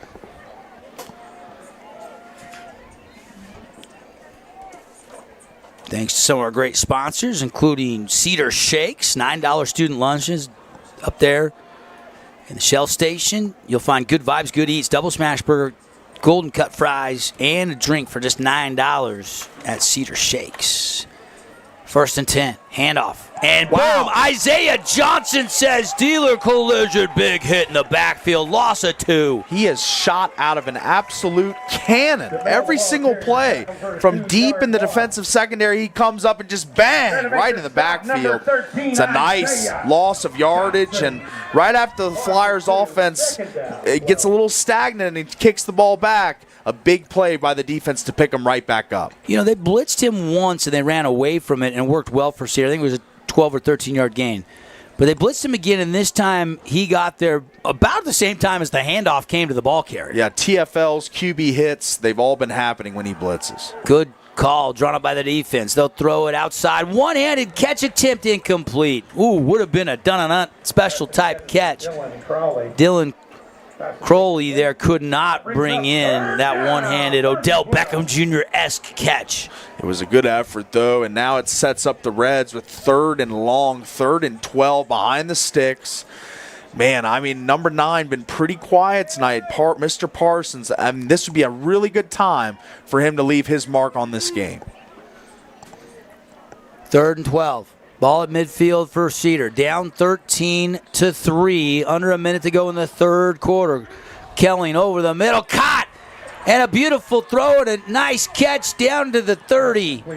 Huge third down conversion by the Reds offense, and that'll move the chains with a big-time Fabulous Freddy's first down. Take another look. And it's Crowley, and now it's Crane making a play, high-pointing that ball high above his head, but makes the play kind of behind him as well. Not the greatest throw, but his receiver bails out Kelling there. DeMille, the ball carrier, gain of DeMille right up the middle, and a gain of a couple, stacked up by the heart of that Dixie front. Really but good stout. Actually, give him almost 3, so that's a productive first down play. Yeah. Good push from the Dixie line there, though. You know, just 3 yards. It looked like it had potential for more there. Does Cedar have enough time, or do they want to run this out? 5 seconds left in the third quarter. Will they snap it here? Kelling, looking at the defense. We're going to the fourth quarter. That'll do it. 3 quarters in the books. Flyers lead 13-3 on the Wilkinson's House of Lighting scoreboard when we come back on the Fan Sports Network. Hey, it's Sheldon Demke. Check out the latest episode of What's on the Menu, a behind-the-scenes tour of local restaurants. We'll see some of their favorite dishes and get an inside look on how these dishes are prepared. Check out this week's episode at stgeorgenews.com and click the shows on the menu tab. Aloha, sports fans. It's Boo Boo and Nick from Honolulu Grill. Come get a taste of the islands. Try our famous Kahlua pork or tender teriyaki chicken, and you'll love our mac salad and sweet sauce on your rice. Don't forget to try our original Kava 8 at Honolulu Grill. It's game time. Relatives coming to visit? Not enough room? Maybe you're looking to host a family reunion and need a house with a pool. Red Rock Vacation Rentals has got you covered. From 2-bedroom condos to 10-bedroom luxury homes, they truly have something for everyone. Visit stgeorgeutahvacationrentals.com. 13-3, put 4 fingers in the air as we welcome you back here on the Fan Sports Network and on the World Wide Web, Fan YouTube, KSLSports.com. Glad you're with us. And 12 minutes to see who gets bragging rights in this old rivalry, the 97th meeting between these two schools. Might have had something in the dirt or along I-15 prior to that, but that's what the record books show. Yeah. 64 wins for Dixie, 32 for Cedar, the all-time series. And Dixie leads by 10 to start the fourth quarter, but Cedar on the march in Flyer territory. Kelling rocks, fires, delivers a bullet over the middle. Holbrook knocks him to the ground, but a beautiful catch there brought in by number 21. That is Brevin Williams. And Brevin Williams, great ball control there, maintaining that catch after that laying of the lumber by Chaz Holbrook. He came with a full head of steam and just laid him out, but he held on. Great catch. As we see on the replay here, what a hit. What a First catch. and 10 here for the Reds. Kelling calling for it. Out of the shotgun, going to hand off to DeMille. Right up the middle, has a crease, a burst of speed, and he's down near the 10-yard line. Cedar good to just kind of muck things up in the middle of the offensive line, and squirting through is DeMille for a nice gain. And Cedar kind of dictating the tempo right now. Really, Dixie looks tired on defense, a lot of hands on the hips you can see out there. And this is a long drive that's starting to burn them a little bit, I think. Tonight's game brought to you by House of Jump. Bounce around, perfect for your kid's next birthday party. Visit houseofjump.com. Going to throw. Kelling looking into the end zone. And it's a wheel route, and it is caught. Touchdown, Cedar City. Beautiful throw, and Crowley brings it in. Yeah, wow, what a wheel route that was. Perfect execution, and the protection up front from the offensive line allowed this play to happen. Wheel routes longer developing. It takes more time for the quarterback, and Kelling was given a clean pocket and plenty of time to execute that dime of a throw. Best Friends Animal Sanctuary extra point coming here. Take home your new best friend. Hundreds and hundreds of dogs, cats, horses, rabbits, snakes, you name it, they got it. Best Friends, Kanab, Utah. That one up off the upright, no good. Oh, my goodness. So Dixie misses an extra point. Now Cedar responds, and that's big because Flyers still lead it 13-9. When we come back, 10:51 left in the fourth quarter in the old rivalry. This week's edition of TGIF on stgeorgenews.com. TGIF is your weekend adventure guide to all the fun and exciting things going on in southern Utah this weekend. Find this week's edition at stgeorgenews.com and click the shows on the menu tab. Have a blast this weekend. At Grass Creek Construction, they put their heart and integrity into every build. Their team is committed to delivering top-quality commercial projects that stand out. Integrity is their competitive edge. Building with passion, building with purpose, proud sponsor of local sports. Hi there, Dr. Cody Johnson from Johnson Pediatric Dentistry. Just like any good sports team needs a game plan, your child's dental health needs one too. Call us or check us out online. Don't forget to ask for our new patient special. Johnson Pediatric Dentistry, keeping your kids' teeth in championship form. Hey, welcome back, everybody. Boulevard Home, game of the week. Making your house more of a home for over 50 years. The Boulevard Home. 10:51 to go. Devin Dixon, Paul Ratliff, Caden Formaster here live on the Fan Sports Network. And Paulie, a couple extra points off the board, and so it's 13-9, but Dixie still leading by 4. Yeah, looming large there. I thought that was a chance because I was about to say after Cedar connected on the extra point that it makes it, instead of a touchdown, you only need a field goal to tie the game. But now it's still a 4-point game as they both exchange missed extra points. Do have a final to pass along, brought to you by Flynn Companies. 38-14. Pineview has beaten Maple Mountain on the road tonight, so Pineview's improved to 2-1 on the season. That game is a final.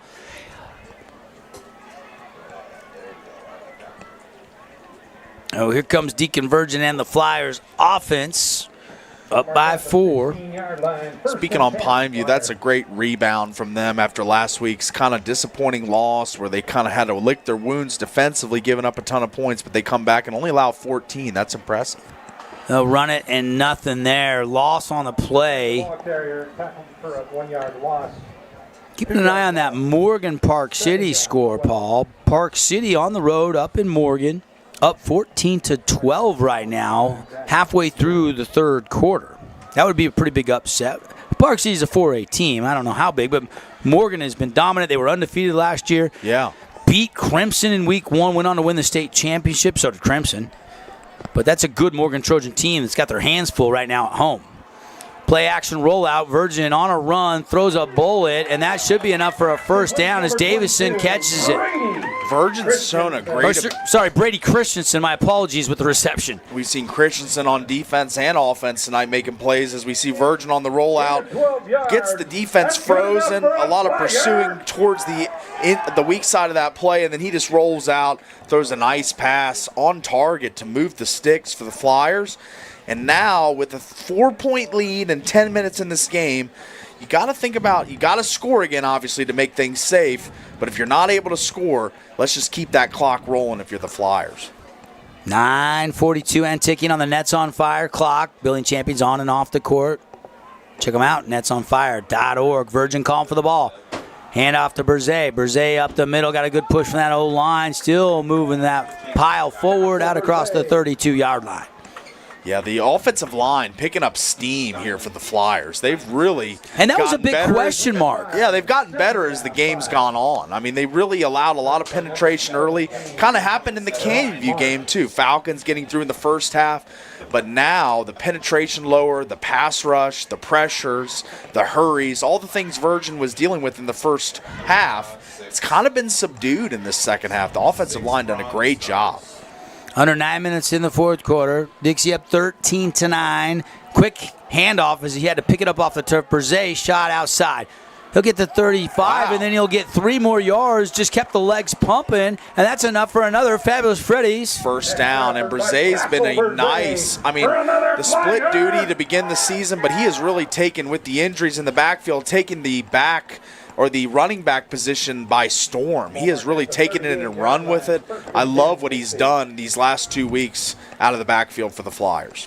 Fresh set of downs for Dixie High School. Here at home tonight, leading by 4. Virgin, pistol. So he's about 4.5 back of the center, maybe 5. Berzay 2 yards behind him.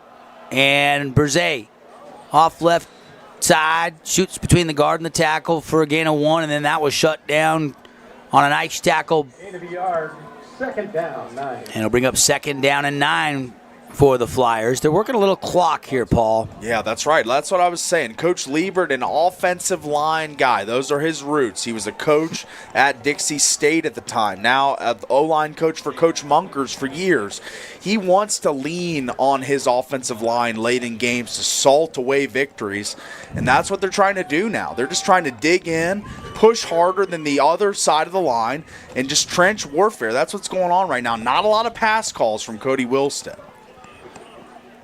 Second down and 9. Virgin hands it off Malafau. Malafau gets a yard or two out across the 40 to the 41. Now the Reds starting to stack the box a little bit. They know that the Flyers trying to run clock, so it is a 3rd and 7 now. You can't run. It's a passing situation. Deacon going to have to make a big play, one of the receivers, to continue this drive. But the clock is moving. They burned over 3 minutes this drive already. But you got to convert this 3rd down. Yeah, you do. From the 41 of the Flyers, 3rd down and 7.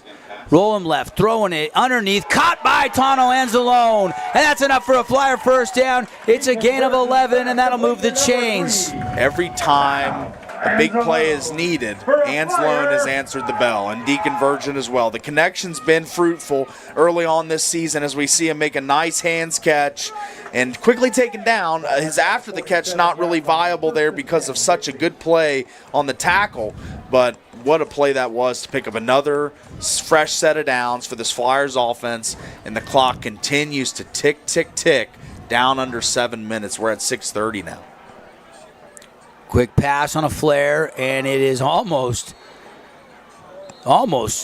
into the Cedar defender there. That was number 8 there coming up, Keaton Cox, but no chance really to catch it, but incomplete.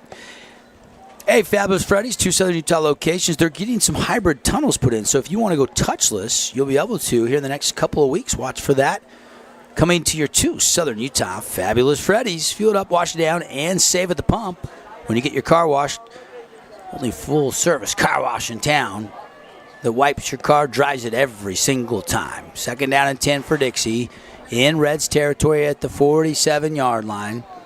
6:24 on the 4th quarter game clock. 13-9 the lead. Dixie up by 4. It's Virgin out of the pistol again. He'll put a man in motion behind everybody. And they'll run to the short side of the field to Malafau. Malafau's going to push for a couple and then be driven down to the turf. Malafau, big body, but stays in bounds. They aren't able to usher him out, so the clock will continue to roll. This has been the most time-consuming drive, I believe, of the second half by either team, just because of the slow pace. You see Cody Wilstead dial it a couple gears down. They're taking nice breaks in between plays, running the play clock. They're aware of the situation. They know they're up 4. They know that Cedar needs a touchdown to take this lead and win this game. So they are just playing really conservative football right now, and it's working. It's paying off. But facing another key money down. Virgin going to throw. 3rd down, over the middle, high, and it's incomplete. Good coverage. And Holbrook tried to climb the ladder and could not bring it in. And just a little off target there, but I think I would pin him deep here, but it looks like the offense is going to stay out there. Well, Virgin did pooch punt one earlier, so he could do it again. Yeah, he could do the quick kick. Forgot about the quick kick. That's right. Good call by you. Well, it could be that they go for it. They're in Reds territory. Yeah. They do drop a man back expecting the quick kick, and it is Virgin that'll punt it. This one looks like it's going to be a pretty good kick. It's going to land around the 15, although it does bounce back out across the 25. That had some backspin on it. It did. It looked as if it was going to die inside the 10, but unlucky there, bounces out and goes past the 20.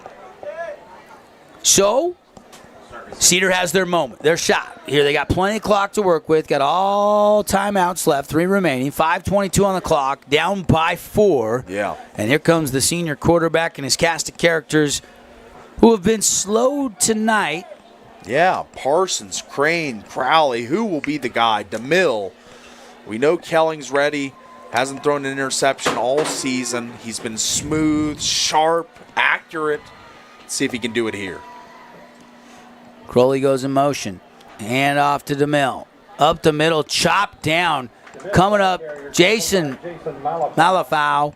What a low tackle to perfection to just chop DeMille down immediately. That's right. Jason's got to be in the running for some of our awards tonight. He's been a constant impact on both sides of the ball. So really loved his effort tonight. Playing with his hair on fire, and he's got a lot of hair to show. Got that Troy Polamalu-like flow. And good news, there's been the big score dessert already. Pineview's already went over the big score dessert. So there's the Holbrook Asphalt big score dessert. In fact, I don't think we're going to get it in this game unless we went to overtime somehow, some way. Remember, all season long, Holbrook Asphalt brings you the big score dessert. When your team scores over 25 points, fans, you win. Head to the St. George only Yogurtland. Buy one, get one free. Want 8 ounces of delicious yogurt with your favorite toppings, you get the second one free. Holbrook Asphalt is paying for it. Yeah. I'm going to head over there after the game, get myself a little big score dessert. I'll meet you there, Paulie. There you go. All the toppings. You know I'm a toppings guy. Is Craig Bowlerjack in town? We'll meet him over there, too. Bowler loves it. He does. Loves the big score. Approaching 4 minutes to go. Third down, big down here for the Reds. Deep in their own territory. Kelling's going to throw. Looking, taking a shot. Behind the defense. Hanging in the air, and he can't adjust back. Slade Parsons could not adjust back. It kind of hung up in the air just a little bit, and it's incomplete. Just a little underthrown for Slade there. He had a step. He was open. If that ball put on the line, that's probably a touchdown for the Reds. And now with all 3 timeouts, you have to punt the football. Yeah. So Dixie's defense, which has been a huge storyline tonight, how great have they been? They forced the 3-and-out punt. Yeah, right now, if this score were to hold, this score would actually help their points against average, already at 18.5. They hang a 9. It's going to lower even more. What an incredible output it's been, effort-wise, tactically, from Brian Virgin, the DC. It's been a defensive dream. Low kick. It never got over 12 feet in the air, but it kept rolling down inside the 20. So from the 26 all the way down to the 20.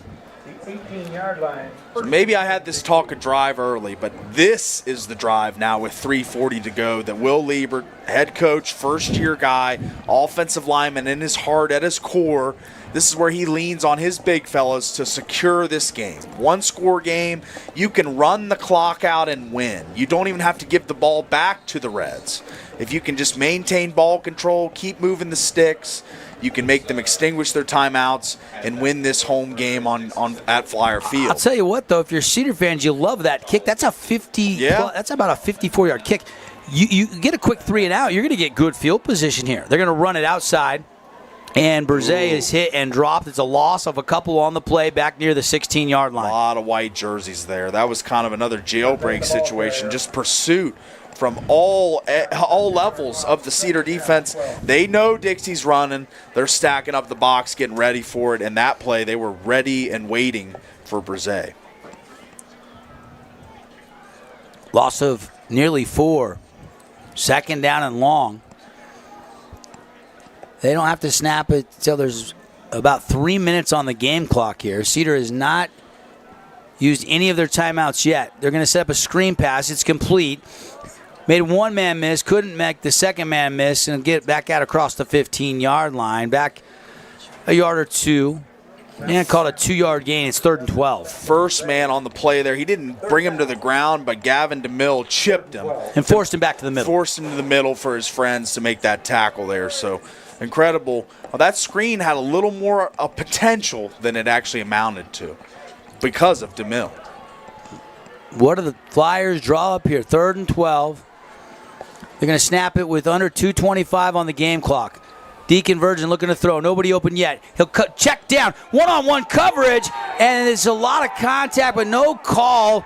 Little face guarding, but maybe there wasn't. Around. Yeah, never turned around, but not enough contact to draw the flag. And now Dixie's going to have to punt the football, and Cedar's got a chance here to put the offense back on the field with all 3 timeouts, Paul, and 2:18 to go. Take another look. Yeah, as we see here, Best Friends Animal Sanctuary and welcome to on this play, number 3, as he's gonna show here. Just never turn around. Number 3, we'll see him come late. He just puts his hands up, face guarding, like you said. That's generally a flag, but it wasn't there. Not a ton of contact, just a little bit. That's a judgment call, and the officials let them play. I don't mind that. Okay, I like it. Keeps the game moving. And that's a good kick. Good kick. It'll be returnable, though, from the 45-yard line, out across midfield, and then driven down at the 46-yard line. Yeah, now this is where you win the game. They're unable to win it with the offense and just salting away the clock, but now try and get at your defense. This has been the staple of your team thus far this season. They've been the unit that has carried this team, and let's see if they can get one more stop, one more sequence of big plays to hold this ever-potent, explosive Cedar offense that's really been contained all game long. Just 9 points. 50 their average this season. 1st and 10 Reds in Flyer territory. Run it on 1st down. Stacked up, flags fly. Either a hold or a face mask, and still pushing ahead. Looked like momentum was stopped, but DeMille kept running hard and ended up gaining 6. 2 flags, it looks like. Coach Will Liebert, head coach, first year, asking the near official something. He said, Coach, get in the box. We got it. It's not his call. It's on the other side of the field. By Coach Liebert's body language, I feel like this may be a face mask. Yeah.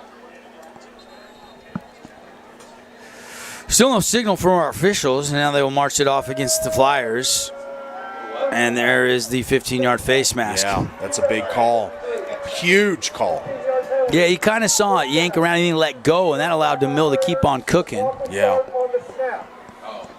1:57 to go. Cedar is knocking on the Red Rock Real Estate red zone. They're inside the 30. They'll snap this 1st and 10 play from the 26 of Dixie, down by 4. Pauly, hang on. Yeah, buckle up here. This is where it gets good. Dixie with their backs to their end zone now. Basically in the Red Rock Real Estate red zone. I mean, this is time where they stand tall. Flyer players asking the crowd to make some noise. They respond. Twins to either side. They'll put a man in motion. They'll fake it to him. They'll run to him in the full passing game. Hit him in the flat. It's caught all the way to the boundary. Taken down on a good tackle by Davidson.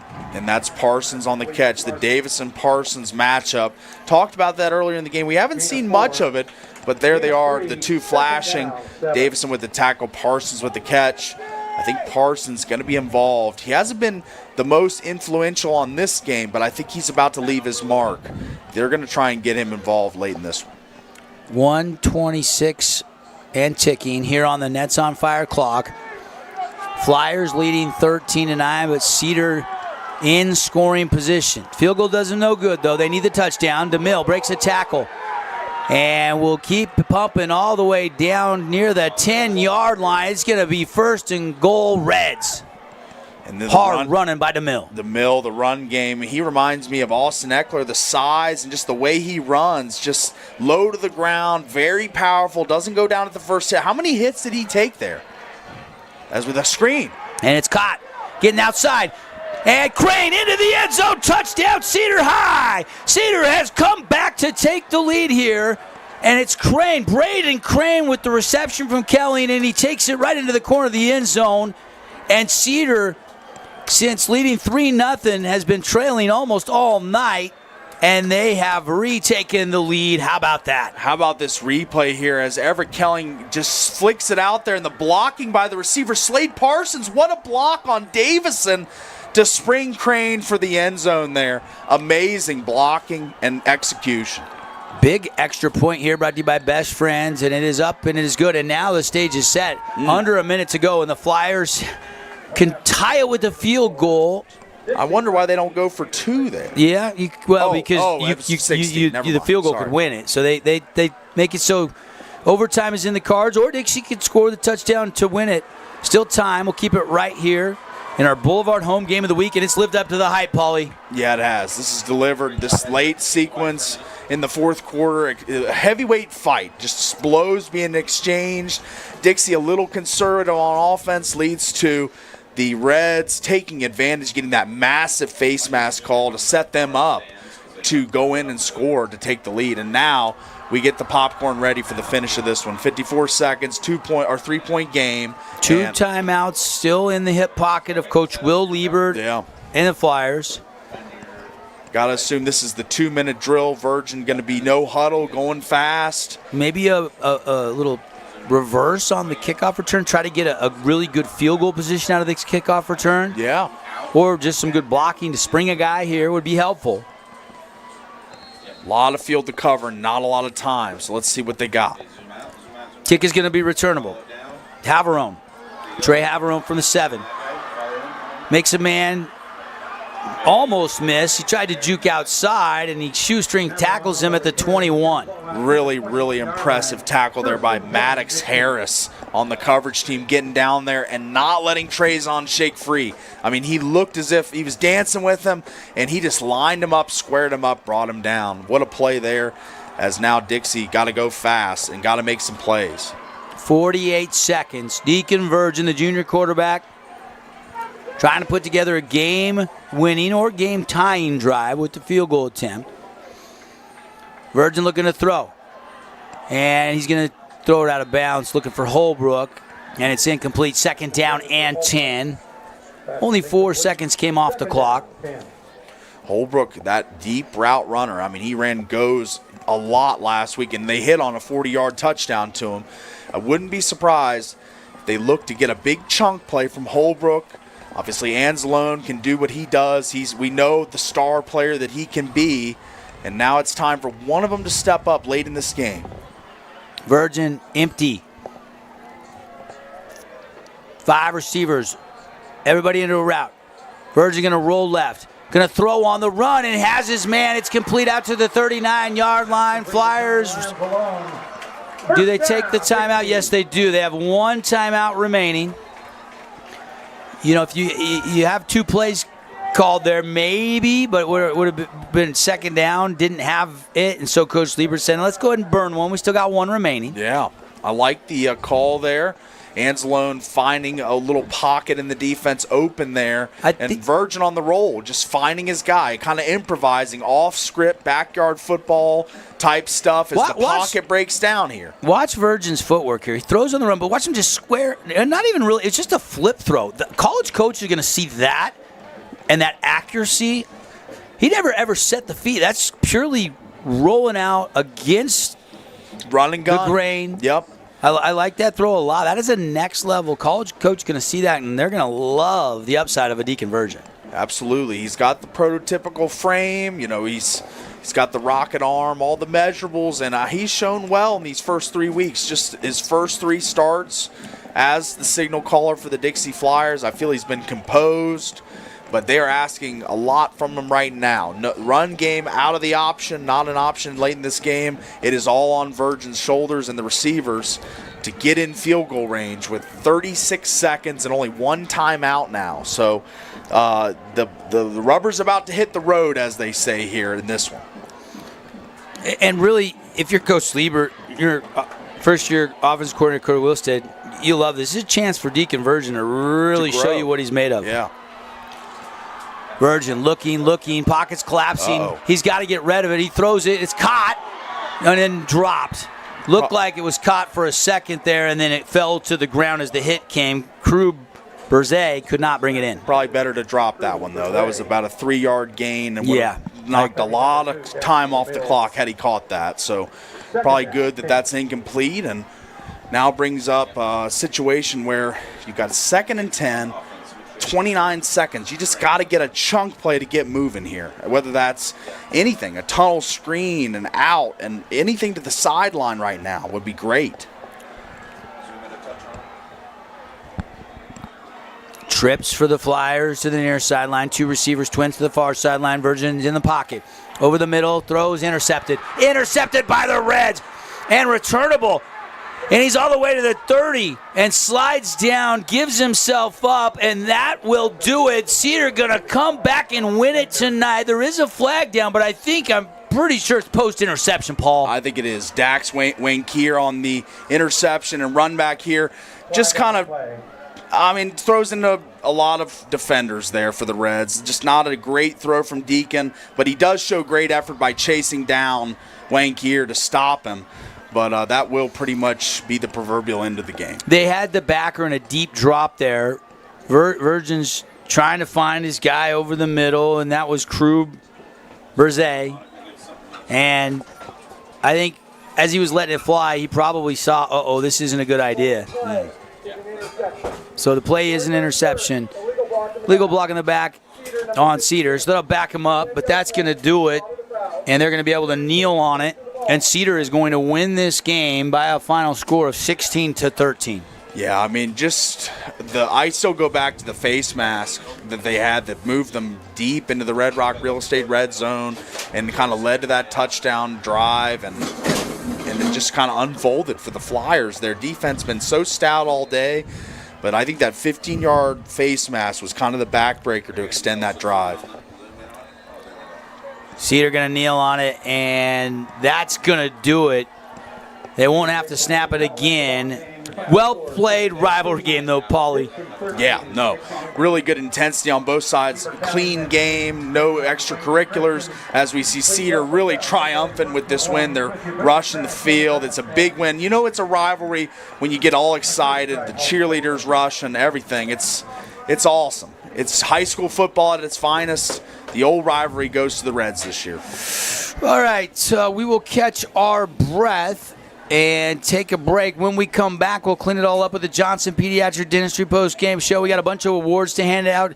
The Jersey Mike sub of the game, the Appliance Wholesalers Plus Playmaker play of the game. How about the interception there late to seal it? Probably what we're leaning towards. We'll discuss it in the break.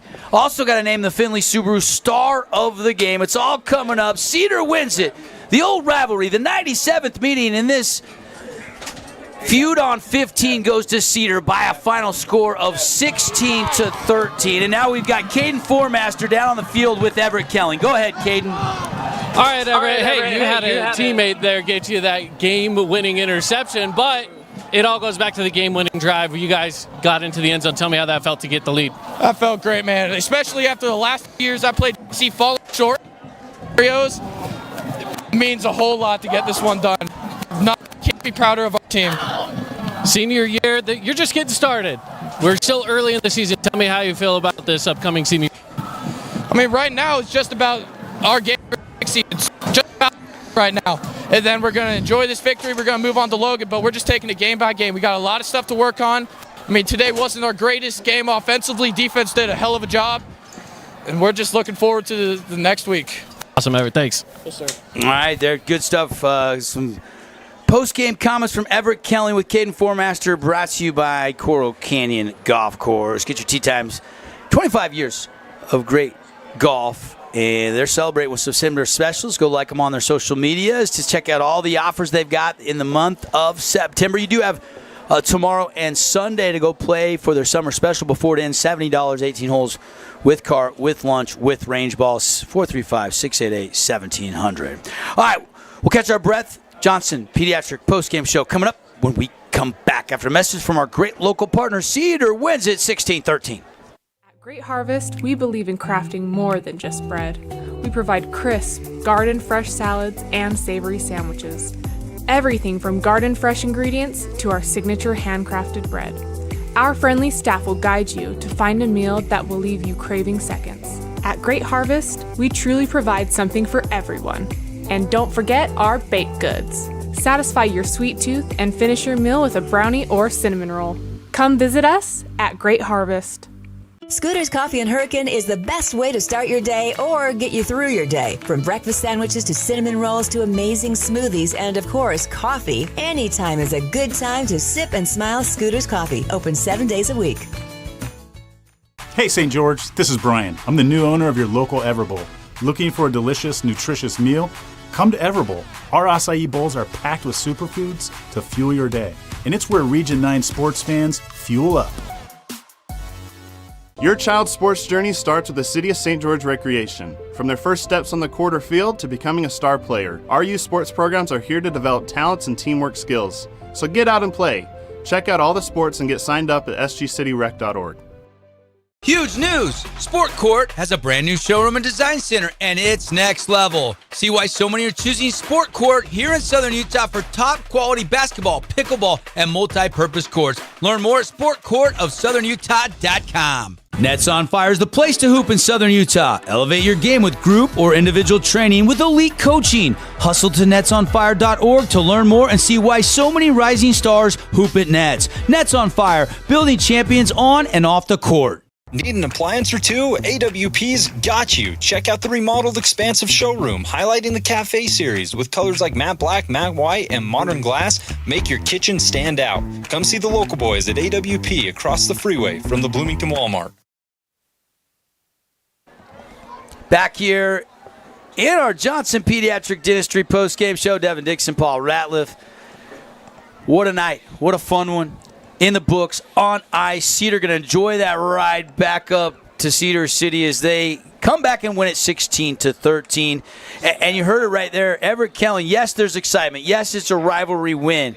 But they feel like they got bigger goals, more aspirations, and a lot of moxie. And you see the experience Kelling when it mattered most, orchestrating a game-winning drive there and coming back to find a way. They find a way. The run-pass balance was great. I mean, DeMille was awesome all night. Kelling did just enough. Parsons kept in check for a large part of that game. But Crane, Crowley, they make plays to make this game a Reds victory. You know, a lot of fun here, and we're going to get into our awards and everything like that. But plus, we'll get you the Region 9 wrap-up show. We'll get you all the final scores before we say goodnight. We'll update the region standings of all the games that have went final tonight. You know, Region 9 went 4-2 in Week 1. They went 4-2 in Week 2. How about the Cedar Red team? Dropping down to 3A. But they could be a factor, Paulie. They've got a really good team. They've already beaten 2 Region 9 teams in Pineview and now Dixie. They are 3-0 undefeated. Coach Hyatt's got to be excited about the rest of the season. Yeah, I thought it was a really opportunistic group. The defense attacking, the offense, just so many pieces that can hurt you. I think Cedar's going to be a threat in 3A to do something in the playoffs. I mean, this is a team that went on a drive. I mean, every time in high school football, when there's a drive to be made, is there a team that can answer the bell? This Cedar team answered the bell. They made all the plays that needed to happen. They were aided a little bit by a personal foul. That face mask was big, I agree, or I can say that. But they still finished the drive off. Great play calling, getting Crane open on the swing pass. Great block by Parsons to spring him, and the rest is history, 16-13. Yeah, and you know, a moment there where Dixie still had some time to answer, but I think when we get to our awards, I think our Appliance Wholesalers Plus Playmaker Play of the Game, you got to go back to that interception. You got Dixie. They got that big pass out near the 40. You still had some clock. They're trying to go over the middle. They still had a timeout in their back pocket. Here is the play. This is our Appliance Wholesalers Plus Playmaker Play of the Game, brought to you by the boys that sell GE, Samsung, LG, all the top brands. Why pay more when you can buy direct from the distributor? And that's not the play. That was the first interception back in the first half by Davison. Great play. Could have been a defensive top play nominee, but I was looking for that other interception that happened moments ago. Dusty will work on getting that for us. But it was Dax Winkier with the interceptions. Senior, and sometimes those hands, right over here it is. Thank you, D. You know, no, that's not the play I was looking for either. Dusty's searching for it in the archive. We had a lot of big plays bookmarked in this game, and we'll pull that up. But thanks to AWP as Dax gets the Playmaker Play of the Game award. And AWP, I think, has been bringing you our Play of the Game for 15-plus years that I've been brought, maybe 17 years. They've been with us a long, long time. Long time. And go say hello to them. Shop local and save at AWP. We'll work on that play. We'll get it to you in a minute if we can find it. But, Paulie, let's go to our next award. How about the Findlay Subaru Star of the Game? We can name one for each team if you like. Who'd you have your eye on? Who are the nominees tonight? Man, I think Everett Kelling, just for the composure on the drive, the final drive, he was the leader, pulling all the strings, making the plays. He made the touchdown pass. I thought he was their leader all night from a running and even the RPO perspective, picking up some yards on the ground, which really isn't what he's known for, but it showed he's a great athlete. So I'm probably going to say him, just maybe not the numbers, but the leadership, the composure to lead that drive down the stretch to win this game. And then for Dixie, I thought the Malafau brothers both, but specifically Jason. I thought he was really good offensively, running the football, giving Dixie some key first downs, even got him a touchdown and a lot of tackles. So I thought those are your two Findlay superstars of the game. Yeah, and I liked what Isaiah Johnson did tonight, too. He did. You said at one point, he's flashing. He's flashing. He could have been in the mix as well. Don't want to go without giving that young man some credit tonight. All right, I think we have that game clinching interception. Here we are. AWP, playmaker play of the game. Over the middle, and the Oski for the senior, Dax Wankier. And he was rumbling, tumbling. He's like, okay, I'm just got to get down here. Let's salt this one away. Let's go back to Cedar City, and let's enjoy this when we are 3-0. Dixie drops to 1 win and 2 losses tonight on the young season. Let's take a look at our final award, which is our Jersey Mike sub of the game. What comes to mind? Anything there? You could go Brzee again, who's taking the lead back role. He's not really a sub anymore. He was more of a sub last week. He was our Jersey Mike sub of the week last week. But I would go Decimus Forbes as well. Chipped in quite a few. He made his first start today. He made some nice plays in coverage, a couple tackles. He's a candidate. There's no real runaway, though, this week. It was easy with Brzee last week, chipping in 80 yards on the ground off the bench. But it's kind of hard. Who would you go with here? Yeah, I like your call there. I think either one of those guys. Let's go with Forbes because I know he got the start tonight, but hasn't been a starter until this point, and they needed him, and he was called upon, and we called his name at least twice on the broadcast. A few times, made a couple nice plays because Brzee actually got the start at running back because Gabe Chandler was not able to go in this game tonight. No Gabe Chandler, no Bristol Woods.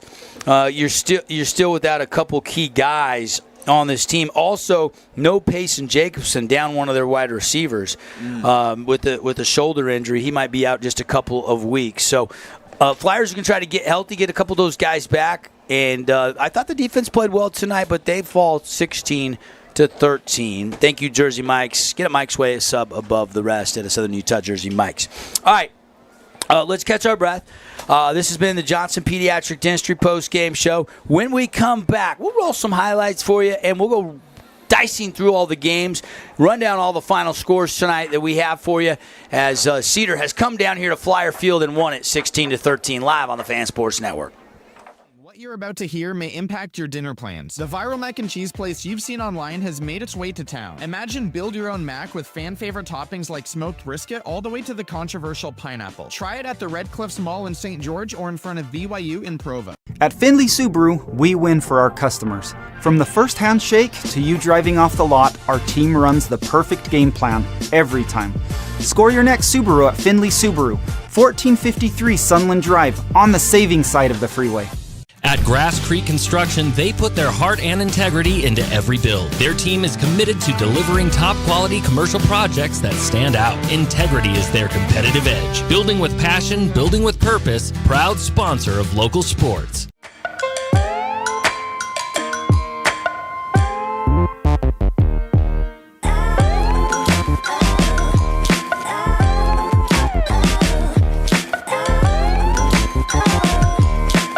Create your own relaxing, comfortable space. Boulevard Home offers the guaranteed best prices on furniture, appliances, mattresses, and more. And buy with no interest financing. Shop Boulevard Home, because home is who we are. Oh, hello, Italian nightclub from Jimmy John's. Ciao, freshly baked bread piled with Italian-style meats. Hey, hand-sliced veggies. Am I obsessed with this sandwich? Yeah. So what if I am? Jimmy John's. Order online or on the app. Asphalt. It's not something we often think about, but we all use it every single day. Holbrook Asphalt knows how vital good roads are for our communities. University research has shown Holbrook Asphalt's innovative HA5 product slows asphalt aging by an incredible 67%. This means your pavement assets last significantly longer and cost less to own. Holbrook Asphalt. world-class pavement preservation right here in southern Utah. Visit holbrookasphalt.com to discover more. Flynn Group plays to win. From commercial to residential projects, we deliver the total building envelope. Roofing, glazing, and architectural metals. Championship quality every time. Flynn Group, we've got you covered. Hey, it's Luke with Udine Associates at American Family Insurance. At Udine Associates, we love insurance so you don't have to. With a quick call, we can get you an instant quote with the right coverages. My team of licensed agents are ready to help you with better insurance from American Family. Give us a call at 435-251-9102.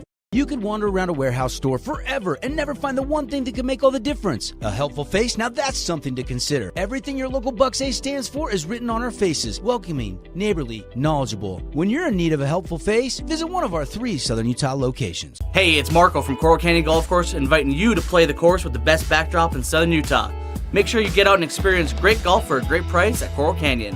Visit coralcanyongolfcourse.com or call us at 435-688-1700 for your tee times. Hey, welcome back, everybody, as we transition out of our Johnson Pediatric Dentistry postgame show and into a quick Region 9 recap tonight. Unfortunately, this game went so fast, all the scores have not gone final, and there's still a couple tight games. As we're getting you some scores around the area here from Dixie High School, as Cedar has come back and won it 16-13. We do know one game, aside from this one, is final. Pineview has improved to 2-1. They win 38-14 tonight, Paulie. Good win there for the Panthers, bouncing back after losing last week to this Cedar team.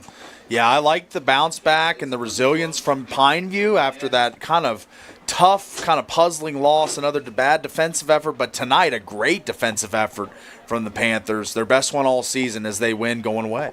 Yeah, no question about it. Looking at other scores now, Desert Hills just scored. It's 18-13, the 2-point conversion pending. There's 5:41 left in the fourth quarter, but Centennial is ahead. Are they ahead by 5 or are they ahead by 3? We'll have to see if that 2-point conversion was good or not, and we'll let you know momentarily here. I'm trying to refresh my page to see if we can get an update on that one. Last score update from Snow Canyon. 2-point conversion good, 18-15. So Desert Hills, Centennial, it's a one-possession game. Desert Hills is trailing 18-15. Still 5:41 left in the fourth quarter in that one. Other scores, Canyon View tied with Moapa Valley at the half, 14-14. You've got Snow Canyon tied 14-14, start of the fourth quarter at Sierra Vista. You've also got Hurricane up 43-34. I think that's just about to go final. They're up by 9, and there's only 2:17 to go. So it looks like Hurricane, barring something crazy, they're going to get to 3-0. We'll have to wait till a little bit later with that hour later start. We won't get a final of that Snow Canyon game for you. And Crimson, last report, was up big on the road up north. And Crimson, trying to get to 2-1 after losing the season opener to Lone Peak, the number 2 team in the state. Last report was late fourth quarter, 42-7 at Cedar Valley. So, Pineview has already won. We think Hurricane's going to hold on to win. Crimson is cruising. If Desert Hills and Snow Canyon can win, still could be a very good night overall for Region 9 here in week 3, Paul. Yeah, it could be. I mean, at least a 3-3 split we're looking at, maybe 4-2, 5-1. We'll see. I mean, it's a really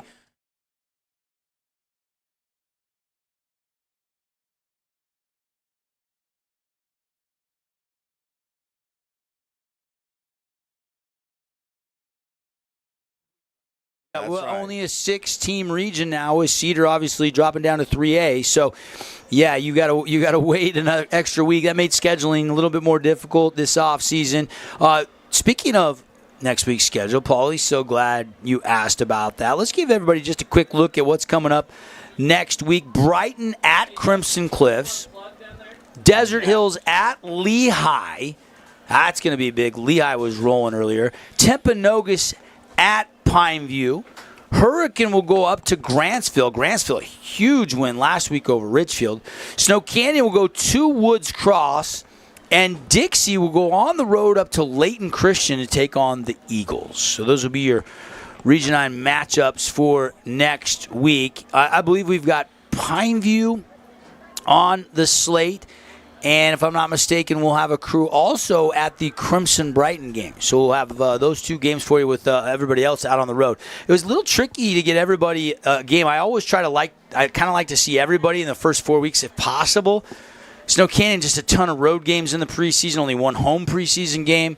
It's just tough to do so. But, man, once we get into region play, 2 games every week, you're going to have a lot of those local Region 9 games coming at you right here on the Fan Sports Network. Paulie, put a bow on this Cedar win, 16-13 over Dixie, and any other reaction to the other scores in the region? Yeah, gritty rivalry game win for the Reds. It took a few things to break their way, but at the end of the day, they made the plays that they needed to make to win the game. So the Reds head up I-15 victorious. As for the other scores around the region, it's a good week in Region 9. I mean, some winning teams. It's going to be another 3-3 or better week. So I think that we've got a solid region this year. Like I said, a lot of parity coming. I think that it's going to be really fun when we get into the harder region play in 2 weeks. So I can't wait. All right, we'll have a lot of fun, a lot more action this weekend. Look ahead at the broadcast tomorrow. I'll be broadcasting live tomorrow. If you're out Hurricane or out towards Hilldale, you live out in Apple Valley, anywhere out there on the east side, love to have you come join us 9 a.m. to 11 a.m. at the grand opening of El Cappuccino in Hilldale. Breakfast, beans, bistro, some good eats. I can't wait to try it. Going to be a lot of fun. Coney Country will be there 7 to 9. Fan Sports Network will be there live from 9 to 11. And then tomorrow night, Paulie, quick thoughts. We're going to be over there at the home opener as Utah Tech gets the season going. 8 o'clock kickoff. We'll be on the air. Me and Caden will have the first half hour of the pregame show, 7 to 7:30. Then we'll turn it over to Rod and Max.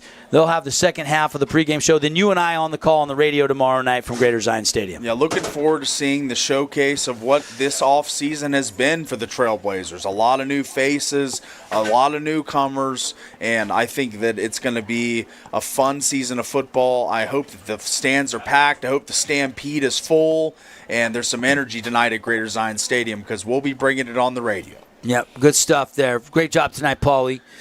That's going to do it for our Region 9 wrap-up show built by Bucks Ace Hardware. Shout out to all of our great local partners. If you see their ads, if you hear us mention them on the radio, go tell them thanks for sponsoring Region 9 football. We got about 30 sponsors this year. Really love it. That allows us to do double headers and multi-camera shoots and have some fun every Friday night showcasing the great local talent. Shout out to everybody on our crew tonight. Caden, Dusty, Monica, of course, Andy back in the studio. And thanks for watching, everybody. This has been the Boulevard Home Game of the Week. We'll see you next week. 2 games coming your way. We've got Crimson Brighton and Timpanogos and Pineview right around the corner. Until then, thanks for watching. Thanks for listening. Hope to have you back. Enjoy your Labor Day weekend, where Cedar has won it tonight here from Dixie High School by a final score on the Wilkinson scoreboard, 16-13. Good night, everybody.